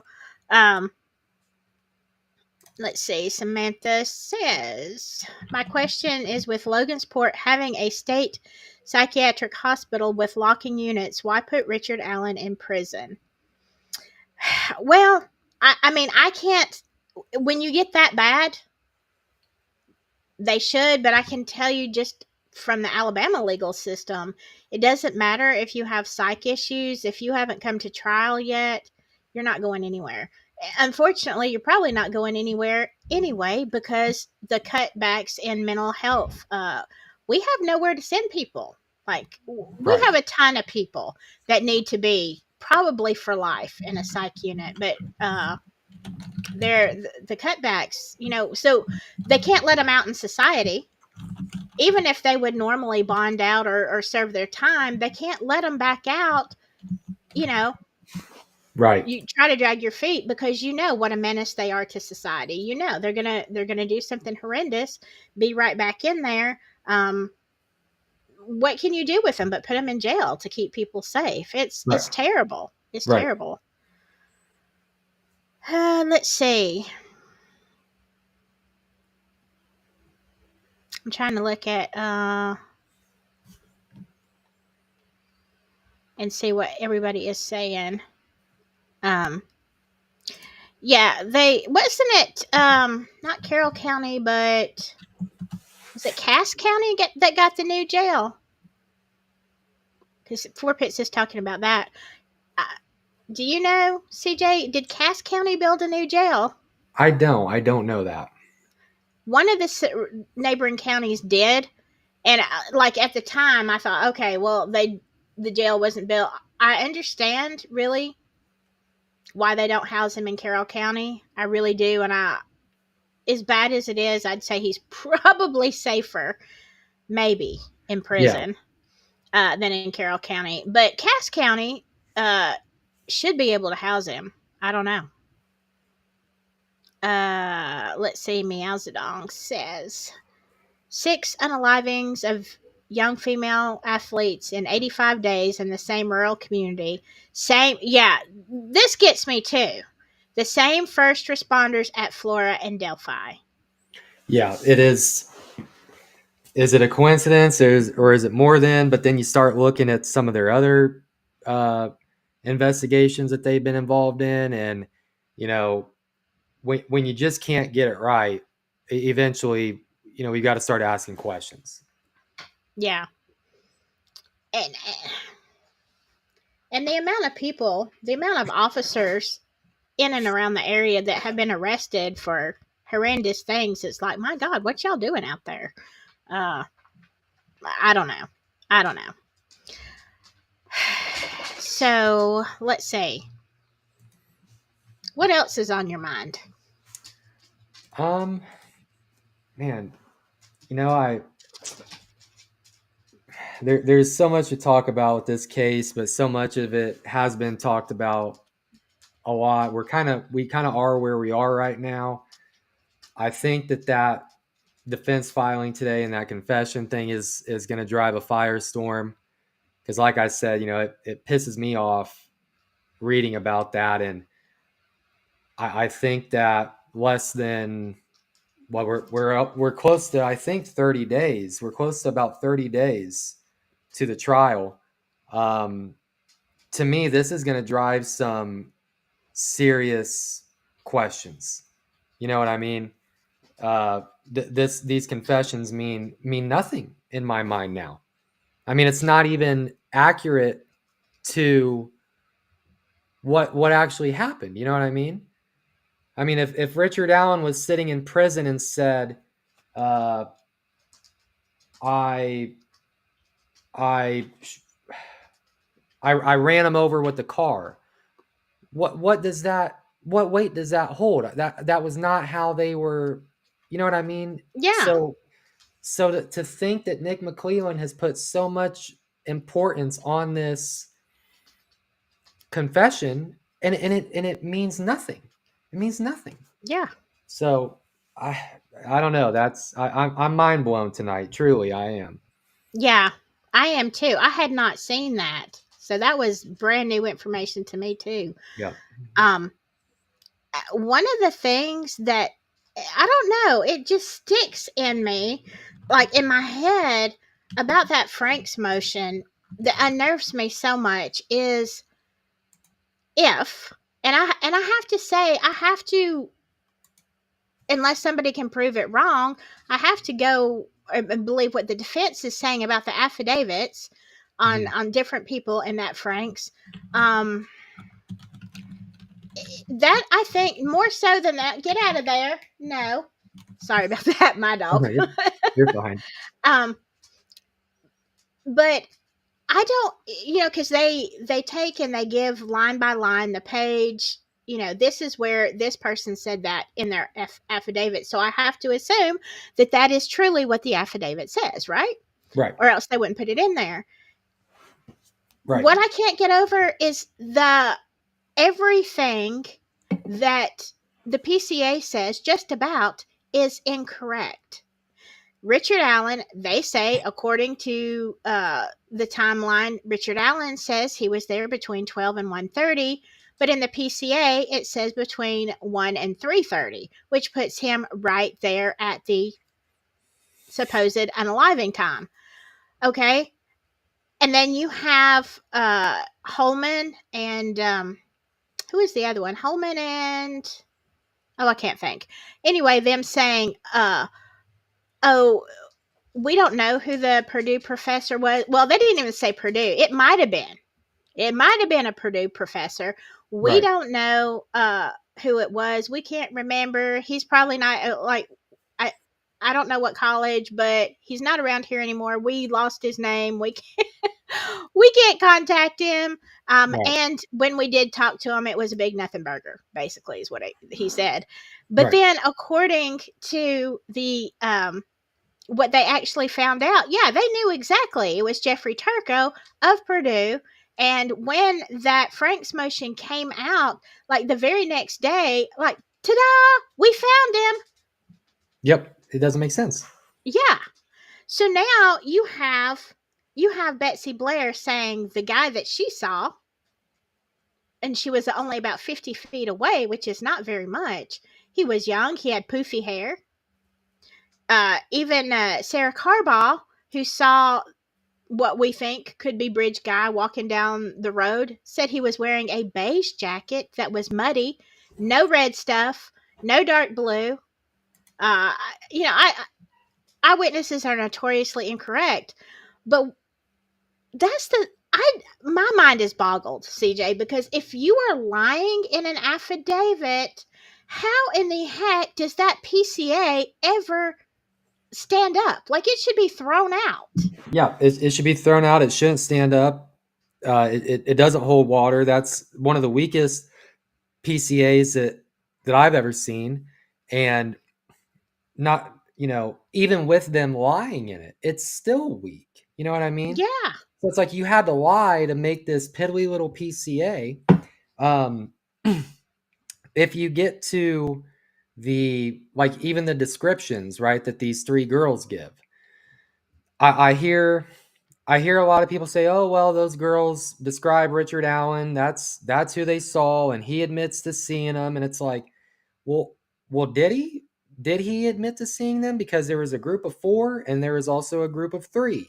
So, who did he admit to see? Was it the three that they took the statements from?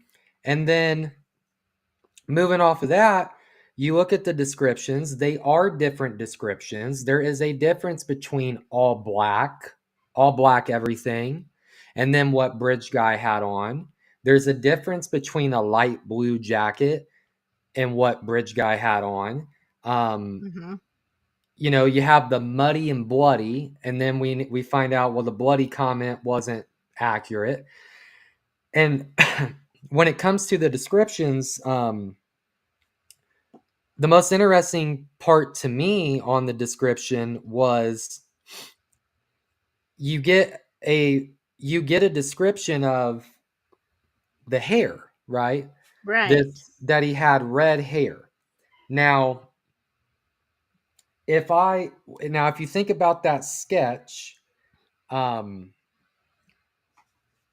the original sketch, the individual has a hat on, right?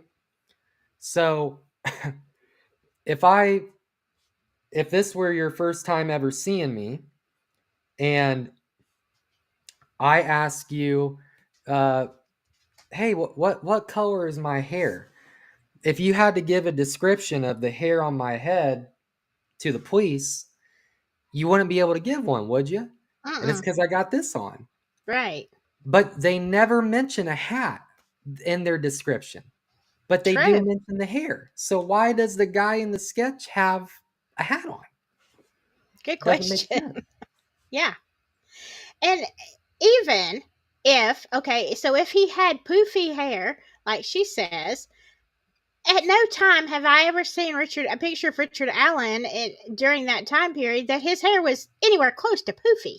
No, no, it's like a buzz cut type Yeah, of, it certainly exactly. isn't red. Certainly isn't red. No. And when the PCA first came out, I and then Diener recused himself. Like for months, I've called him Diener the Wiener. Like Hmm. you knew when you signed that PCA what the heck was going to happen. Like why did you sign it and then say, "Oh well, I'm afraid for my family and all," But you knew Right, that, right, So he recuses himself. But then when the Franks motion came out, I was like, I wonder if it wasn't fear as much as it was you signed something, and then if you went back and saw the affidavits, you realized, oh crap, I signed something that is not even close to what is accurate. right. Yep, 100%. Um, yeah, that wow. And 100%. this okay, this also, and I'm glad you brought this up for Pitts because I meant to talk about Ferenczi.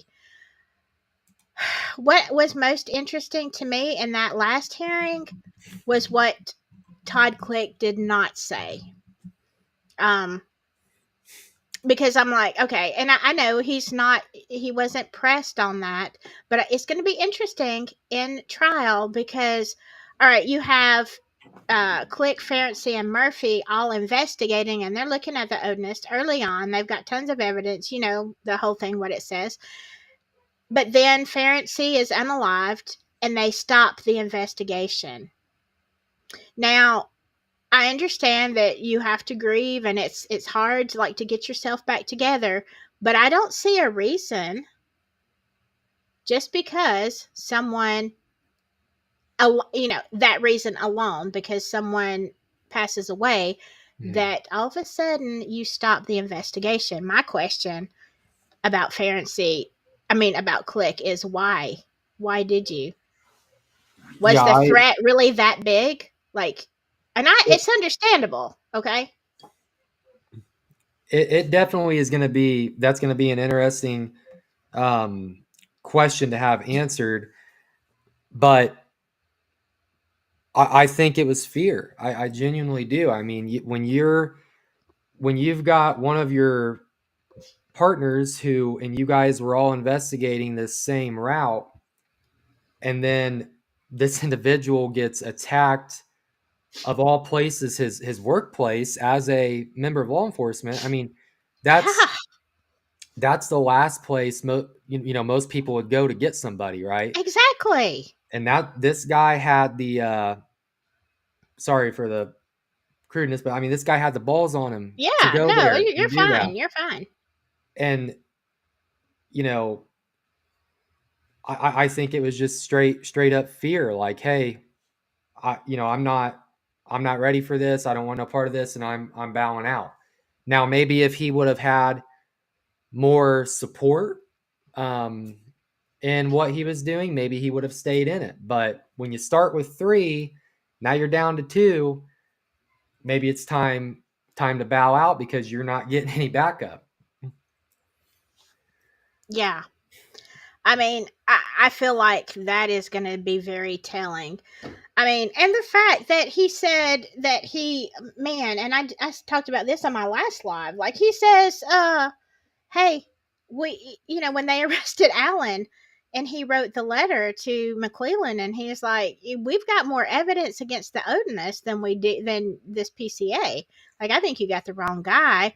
And, they're kind of patting him on the head, saying, oh, let me reassure you, uh, Yeah, Mr. and then they Click, that don't we though. do.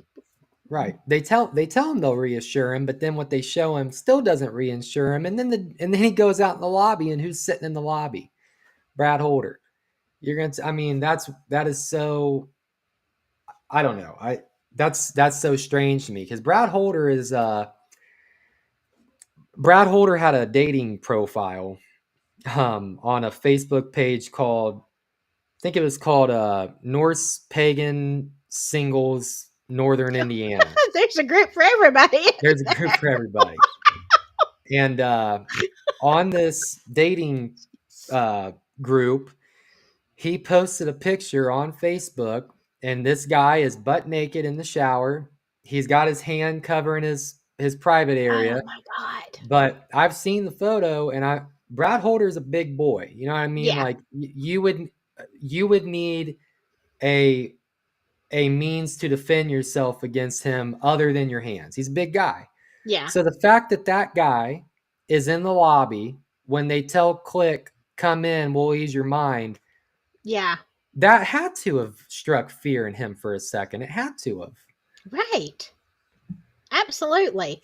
I mean, it seems like there were threats everywhere to everybody. I mean, and it does. Even if I question the Odinist angle, it's definitely present.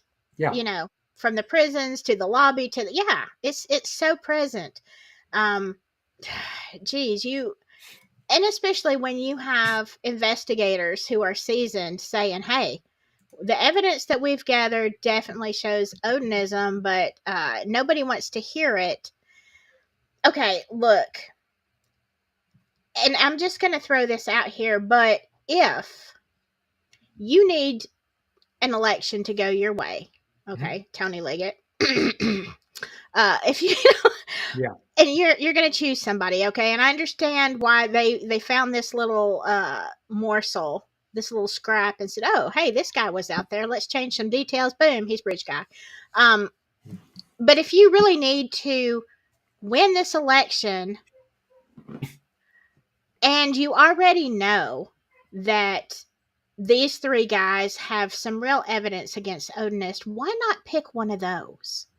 Okay, it makes more sense. You do have a better chance of that they're guilty or involved than Richard Allen. Mhm. So but you didn't. You kept running from the Odinist angle. My question is why? Why? Yeah, I don't know if it's because maybe somebody in law enforcement has some kind of a relationship to one of these people. It could be that. It could be maybe these people are truly as scary as they want us to believe, and so it was easier to make Richard Allen the guy than one of these Vinlanders. That could be it. But I still think that election and the timing and then the arrest needs dug into more. I used an analogy that I was thinking of, and I thought, um, if you really needed to win an election, maybe you're the underdog, or maybe you're the person that people may not like, and they really like this other guy, right? Mm-hmm. You think of it like a presidential election. A lot of people don't like Biden. A lot of people don't like Trump. However, say you had a loved one, or say you had someone you knew, and that candidate that you may not know as well or you may not like said, I can cure this disease. I've got the cure for the disease. You're probably going to be likely to vote for that person, right? And that's kind of what happened here. The unsolved murders was a disease to the community, and then here we have this arrest to cure the disease. Vote for me, everybody. Yeah. It's interesting.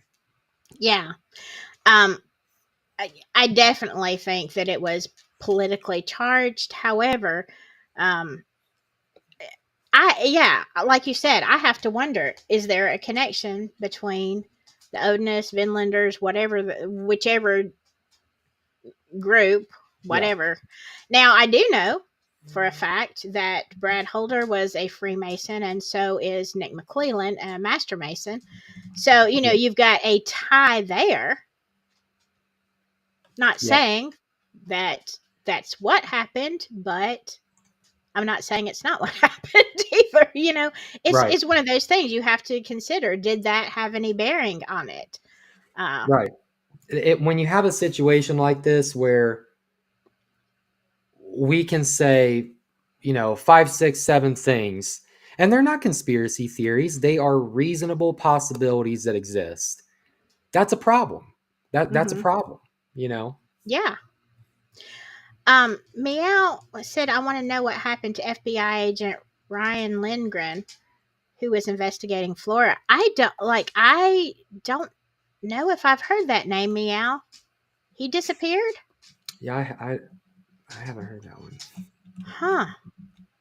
Very interesting. He just disappeared. Like, Meow, I need more. I need. Stop it, y'all.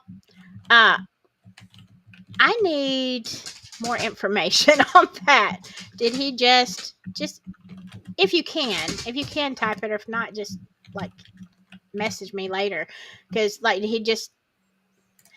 But let's talk about the people. We talked about this today. All the people surrounding Delphi. Like, can somebody put this in a list? All the people who have dropped dead. I mean, you've got the officer who's doing the polygraphs. You've Mm-hmm. got Ferenczi. Um, Don't know if it's related, but you have Nathaniel Miller, who yep. unalived himself. You got Fortson. Yeah, you got Fortson. Then you have some creators. You have Cat, who some people say it's suspicious. Yep. I know Doug Rice. I think he did have health problems. Another thing is the Marathon gas station lady. Of course, they could never get that video. It's amazing to me how many video surveillance, or whatever, are lost in Carroll Right. County. Right. Wow. But she apparently had a heart attack in her bed. I don't know. I've never heard whether that was any kind of sus or not. It's just oh, okay. All right, let me look at that real quick. Uh Look him up during the live stream. Ryan Lindgren. All right, let me see. Let me see what I can find. Hold on, I might have to put on my glasses because I've got such a glare. Where am I at?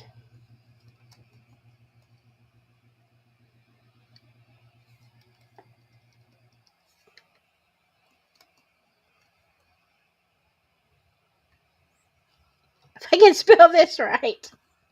Lindgren. Right? Uh,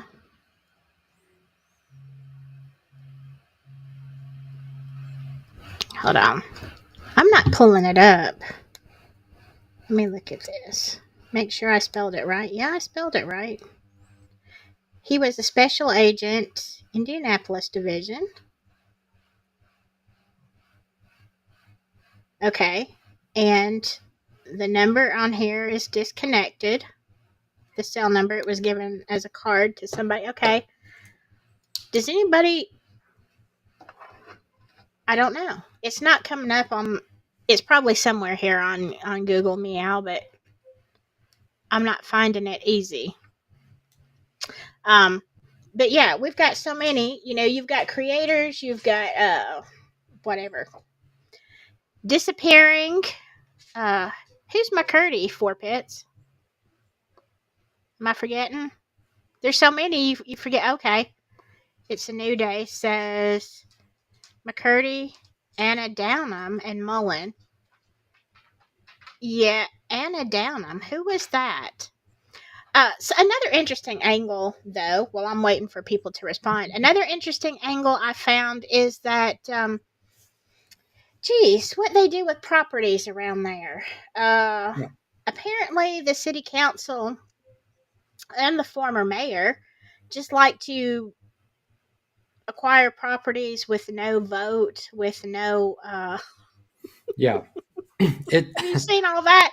It's like I started looking at the financials, and I'm like, what are y'all doing? yeah, What are you doing? you know, it when you start, whether it be Fora, looking into the corruption in Carroll County, or looking into Delphi, and you start talking about some of this stuff, some people love to say, "Oh, it's conspiracy, it's this, it's that." Well, look, when you present it out in front of me and it's right there, look at why some people do go off the deep end. You know what I mean? Because there is things that are there.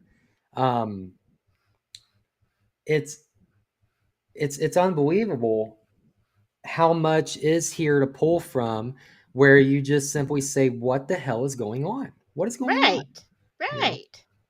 Um, okay, so Lindgren was all right. He was involved in the shootout with Ferenczi. Okay, he fired back at Shane Meehan, but he wasn't able to save his partner. Then he left. That's when the federal Okay, so she's got me some links. That's when the federal investigation from Flora stopped. No, don't be sorry, Meow. Thank you very much for that. Uh, yeah. So there you go. And you're right, Kayla. Uh, if Liggett had lost both both Mike Thompson, or was it Mike Pinkston was the other one that was running, they both wanted new eyes on what really happened, and Liggett wasn't going to let that. Yeah, that was so obvious. If I watched one of the debates, CJ, on that, and like Liggett, bless his soul, he wasn't doing so well. Like the Yeah. other guys were getting lots of cheers and everything, and Liggett, kind of like a Hmm. Yeah. He's never been a very bright individual, it doesn't seem like. yeah, yeah. Um, Pug says, didn't Jalen say little girls were abducted and missing, and Carroll County did nothing?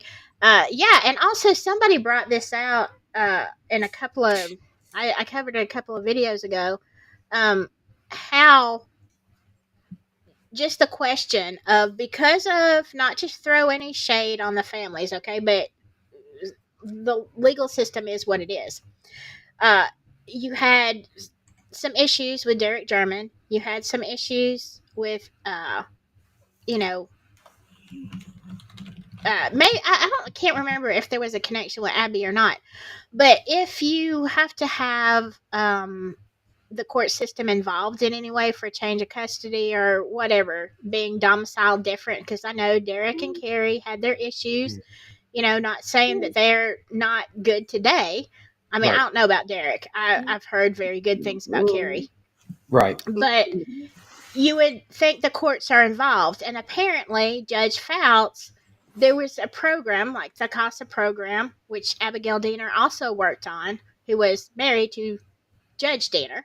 Um, they were part of the CASA project, but apparently, according to Jalen Rains, Fouts found a lot of his grooming victims from that pool of, Yep. And wouldn't females. that be disgusting? And you know, I don't have words for these people. If that is true, I don't have words for these people. They're scum. I don't know. I don't know another way to put it. As far as the family goes, I know there's been a lot of feelings. I will tell you, I've tried to stray away as much as I can. Sometimes, though, when you see some of these things, it is hard not to speak out on it.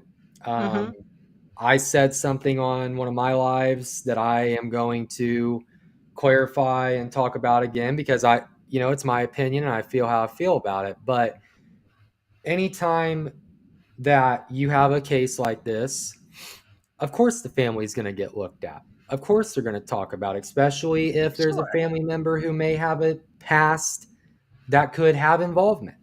Mm-hmm. Um, it just is what it is. Now, when you have some of these crazy things coming up, I try to shut that down, and Yeah. I think that most creators have done a good job about that. But when you look at the even like the Hannah Shakespeare documentary, Mm-hmm. and Carrie Timmons immediately gets shunned by Tobe, and That tore me up. That part of that, yeah, man.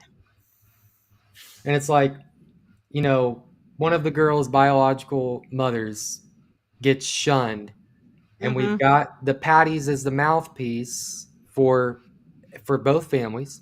So look, I mean, if you're going to come out there and you're going to be the mouthpiece and you're going to take certain stances, I have compassion for the families. I feel bad for them. However, that doesn't mean that if you take a certain stance that's going to trample the rights of Richard Allen, I have every right to speak out against that.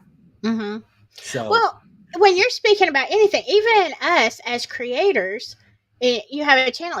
When you start that channel that you are you're opening yourself up for a shot, so to speak. right, right, Um, and if you're going to be the mouthpiece, people are going to question. They're going to do what they do, and so yeah, you can expect it. It doesn't mean that everybody agrees, disagrees, whatever. Everybody has their own opinion. But right. yeah, you should expect that. Um oh, we're going on with the death toll. Okay, Judge Moffmer. Yeah, I've talked about him a lot. He was Are you familiar with him, CJ? I'm not. I'm not. Okay. Uh Travis Lee Evans is the uncle to Shane Evans, who was the mayor at the time of the unalivings. Okay, okay, I know who. Okay, yeah, Okay, yeah, and Moffmer, and he was SA with a minor. Travis Lee Evans was not a good guy. He had a lot of indiscretions with little girls, and Judge Moffmer sentenced him to 152 years, like the max. Like he's like, you're never getting out of this jail. Strangely enough, not too long after that, Judge Moffmer, who it is said did not like to get his hands dirty, was working on his vehicle in his barn, and then all of a sudden the jack slipped and fell on him, and he passed away. That was a little odd. yeah. I that is interesting. When you think about some of these individuals who are involved in crimes involving SA on children and things of that nature, it can be a dark underground world. You know what I mean? And these Mhm. people will take you out. Um, could it be a coincidence that the car jack fell? I had a buddy that I went to high school with who was changing his oil and the jack fell and it crushed him and killed him. However, it's interesting how it always seems to be people who are involved in this, right? Right. It's Well, interesting. the biggest question, and I mean, because in the beginning I said, well, some people, judges or not, some people like hobbies. Some people like to work on cars. You know, but according to what I learned after that, was that he was very pristine about his fingers and his fingernails and his hands, and he never would have done that kind of labor. Right. So if that is and you're a judge, you can't fix your own. I mean, you can't take your car to the shop. Right. Right. Oh, hello. Right. Yeah, it's very sus. That is Um, that is absolutely. yeah. Talking about the pool of girls. Also, and I'm glad you brought this up because I did. If I didn't do it, I've got a chart that I made on this. Um, uh, the CASA in Carroll County also joined with White County. CASA is like a big organization. Um, and Judge Jason Thompson was involved with CASA over there, that being Stephanie Thompson's husband. Stephanie being the polygrapher who was unalived. Right. So, when you listen to the testimony of Jalen Rains and everything, I mean, the first time I heard it, I'm like, this is so bizarre. Have you seen Mhm. those videos? I haven't. I have not. It's like I'm like, I don't like. Do I believe everything she? I don't know. But I had seen them after the fact, so the judge had already been sentenced by the time I saw those, and then I was like, well, I guess that is the truth then, because he got busted for it. Hmm. But basically, that's what she was saying, is that as well is that they would take people and use them for something that it depends on their family unit, which to me would exclude Libby, because I think even though there was some trouble there with substances in the past, the Patties I think had a very good handle on it. So I'm like, I don't know Right. if that would put her in a target of anything. Um, okay. Oh, meow! Thank you so much. Video game controller. Okay, that's what it says. Okay, it doesn't show me. It doesn't show me the stickers. Thank you so much. Bless your little heart. You didn't have to do that. We need to do another show together. I was just thinking about this last week. Meow. Uh yeah, maybe we should all three do one. That would be fun. Yeah, that would be Um fun. it would, yeah. Uh yeah, everybody has also said this that it's been quoted over and over. Doug Carter, we know it's about power to you.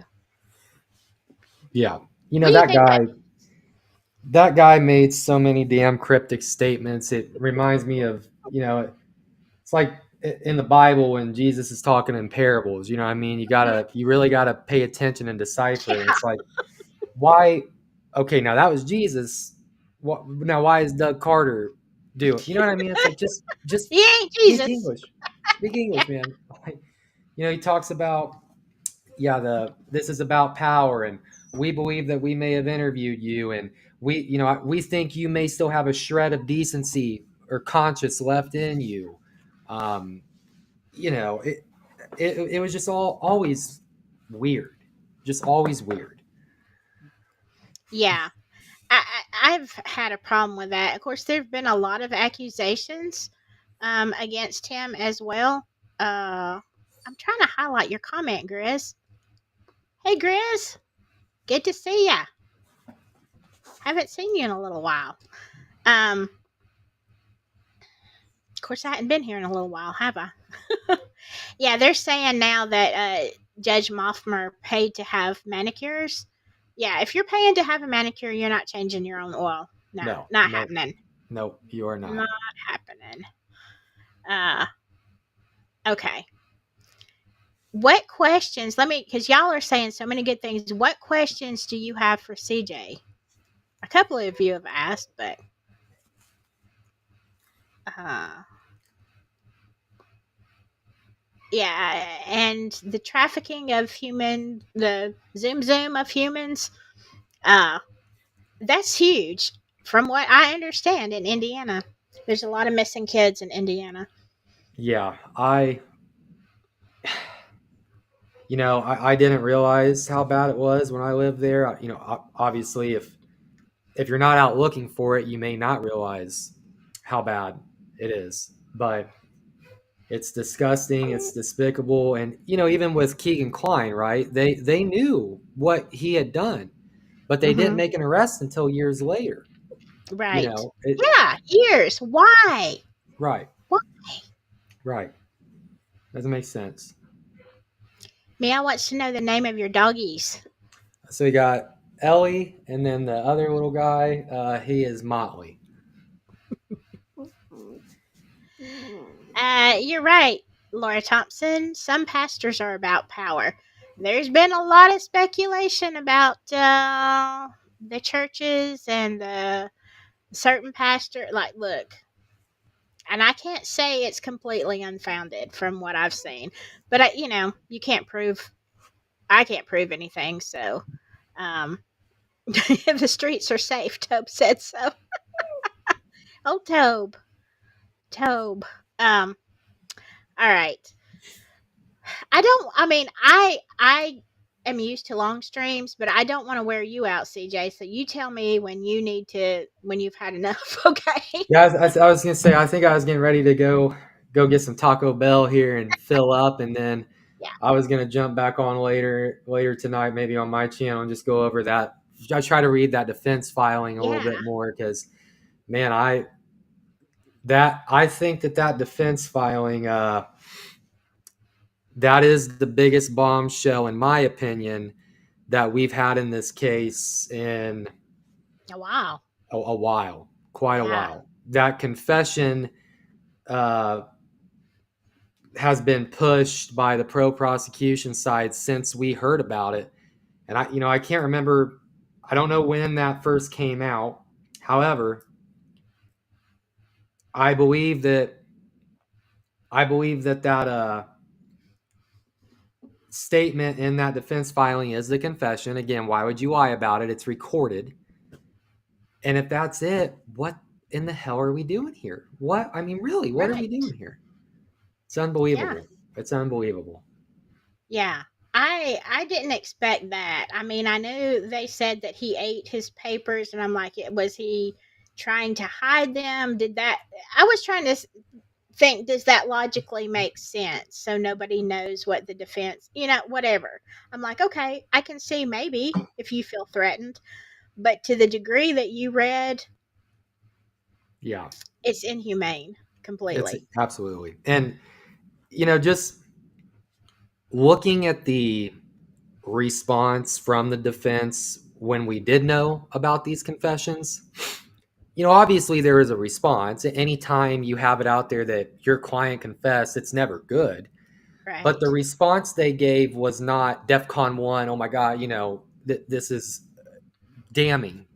Hmm. So, given that, I was always interested in what did happen here. And now that that's out, I can understand why they didn't, react as DEFCON 1 red alert because Yeah. nobody is going to look at that and say, oh, yeah, well, that's enough for me. Send him away forever. Right, because this whole thing is worse than the crap in the toilet. Like, that's about as worthless as it is. Right. Come on. This is what. Oh, jeez. Yep. I'm excited to see what happens at trial. I hope we get a resolution. You know. I do too. I think it's anybody's guess as to what happens. I'm even more convinced now that they've got the wrong guy. I still stand by what I said though. I could get proven wrong, but as far as justice for Abby and Libby, it's not looking good right now. I don't think No, it's looking good right now. no, because one of two things will happen. He'll be exonerated, Mhm. and you're like you said, we'll be back to square one. Double jeopardy. He's never going to be in trouble. Never. So that's the end of Alan, as far as Mhm. that goes. Or he gets convicted, and it appeals at least once, if not twice, and then we're doing this forever. Yep. Um, and Yep. neither way is justice for Abby and Libby, which Right. is, you're right, the most disturbing part of all Yep. of this. It's very disheartening. Um, Yep. Absolutely. so Absolutely. wow, thank you, Grizz. Sheep and dog raising an arm to greet someone. How's it going? Oh, I wish I could see it. I'll go back on my YouTube and look at it. All right. Well, I know. I thank you so much, CJ, for being here. Well, thank you so much Um, for having me. I really enjoyed it, and I'd love to do it again sometime. yes, Yep. absolutely. And maybe we can get me out to join us. But if not, like, look, are you planning on going to the trial? As of right now, I think I am going to be there. Yep. Yep. I wish I could go. Of course, I probably wouldn't get a seat. I wish I could go, but I'm like a bunch of hours away. So, Well, also, that's the only thing that's going to potentially stop me is I don't know. I don't know if it's like, hey, show up at 4 in the morning and first come first serve, or I don't know how they're doing that. So, yeah, um, there's people more important than me with bigger followings that may fill the room up. So we'll see how that works. yeah. Well, let me know. Yep. Definitely. Yep. Meow said she's in to do another one. That would be a lot of fun. And yeah, Yep. Absolutely. all the stuff we can talk about.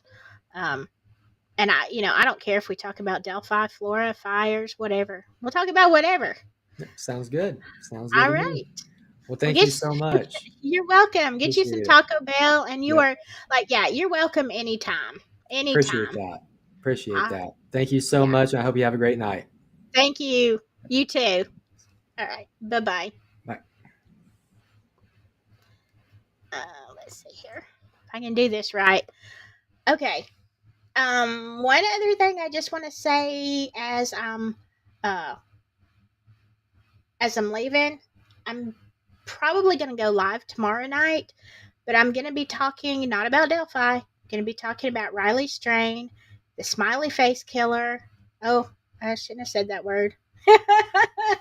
Oh, like the other CJ says, now there'll be ShamWow commercials on here instead of anything good. All right, but yeah, I'm gonna be talking about smiley face as it relates potentially to Riley. Um, and y'all, if you want to look into a case, I know we're all in Delphi, and it's gonna be all about Delphi for a while. But in there, let's do something else constructive. We still have what, a month, over a month, a little over a month before the trial. So, um, this whole Riley Strain case is another one that is like, what the crap? This doesn't make sense. What the police say, what the preliminary autopsy says, what the people of Nashville say, it doesn't add up. Okay, it does at this point, and really, there's nothing about the autopsy that I can think of, including toxicology, that's going to change my mind. This sounds like a red rum. It does not sound like an accidental unaliving. So, if you are interested, or you just want to like a little mind vacation from Delphi, then come check out tomorrow. Um, uh, Thank you so much, Professor Pug and Samantha. Yes, CJ was a great guest. I hope to have him on often. And Meow, let's work it out. I'd love to do something next week if we can schedule it. All right, y'all. I appreciate you all so, so very much. And uh, y'all, especially you people in Indiana, be careful out there, right? Stay safe. And whatever you do, just stay silky and I'll say you later. I'll see you later. Bye.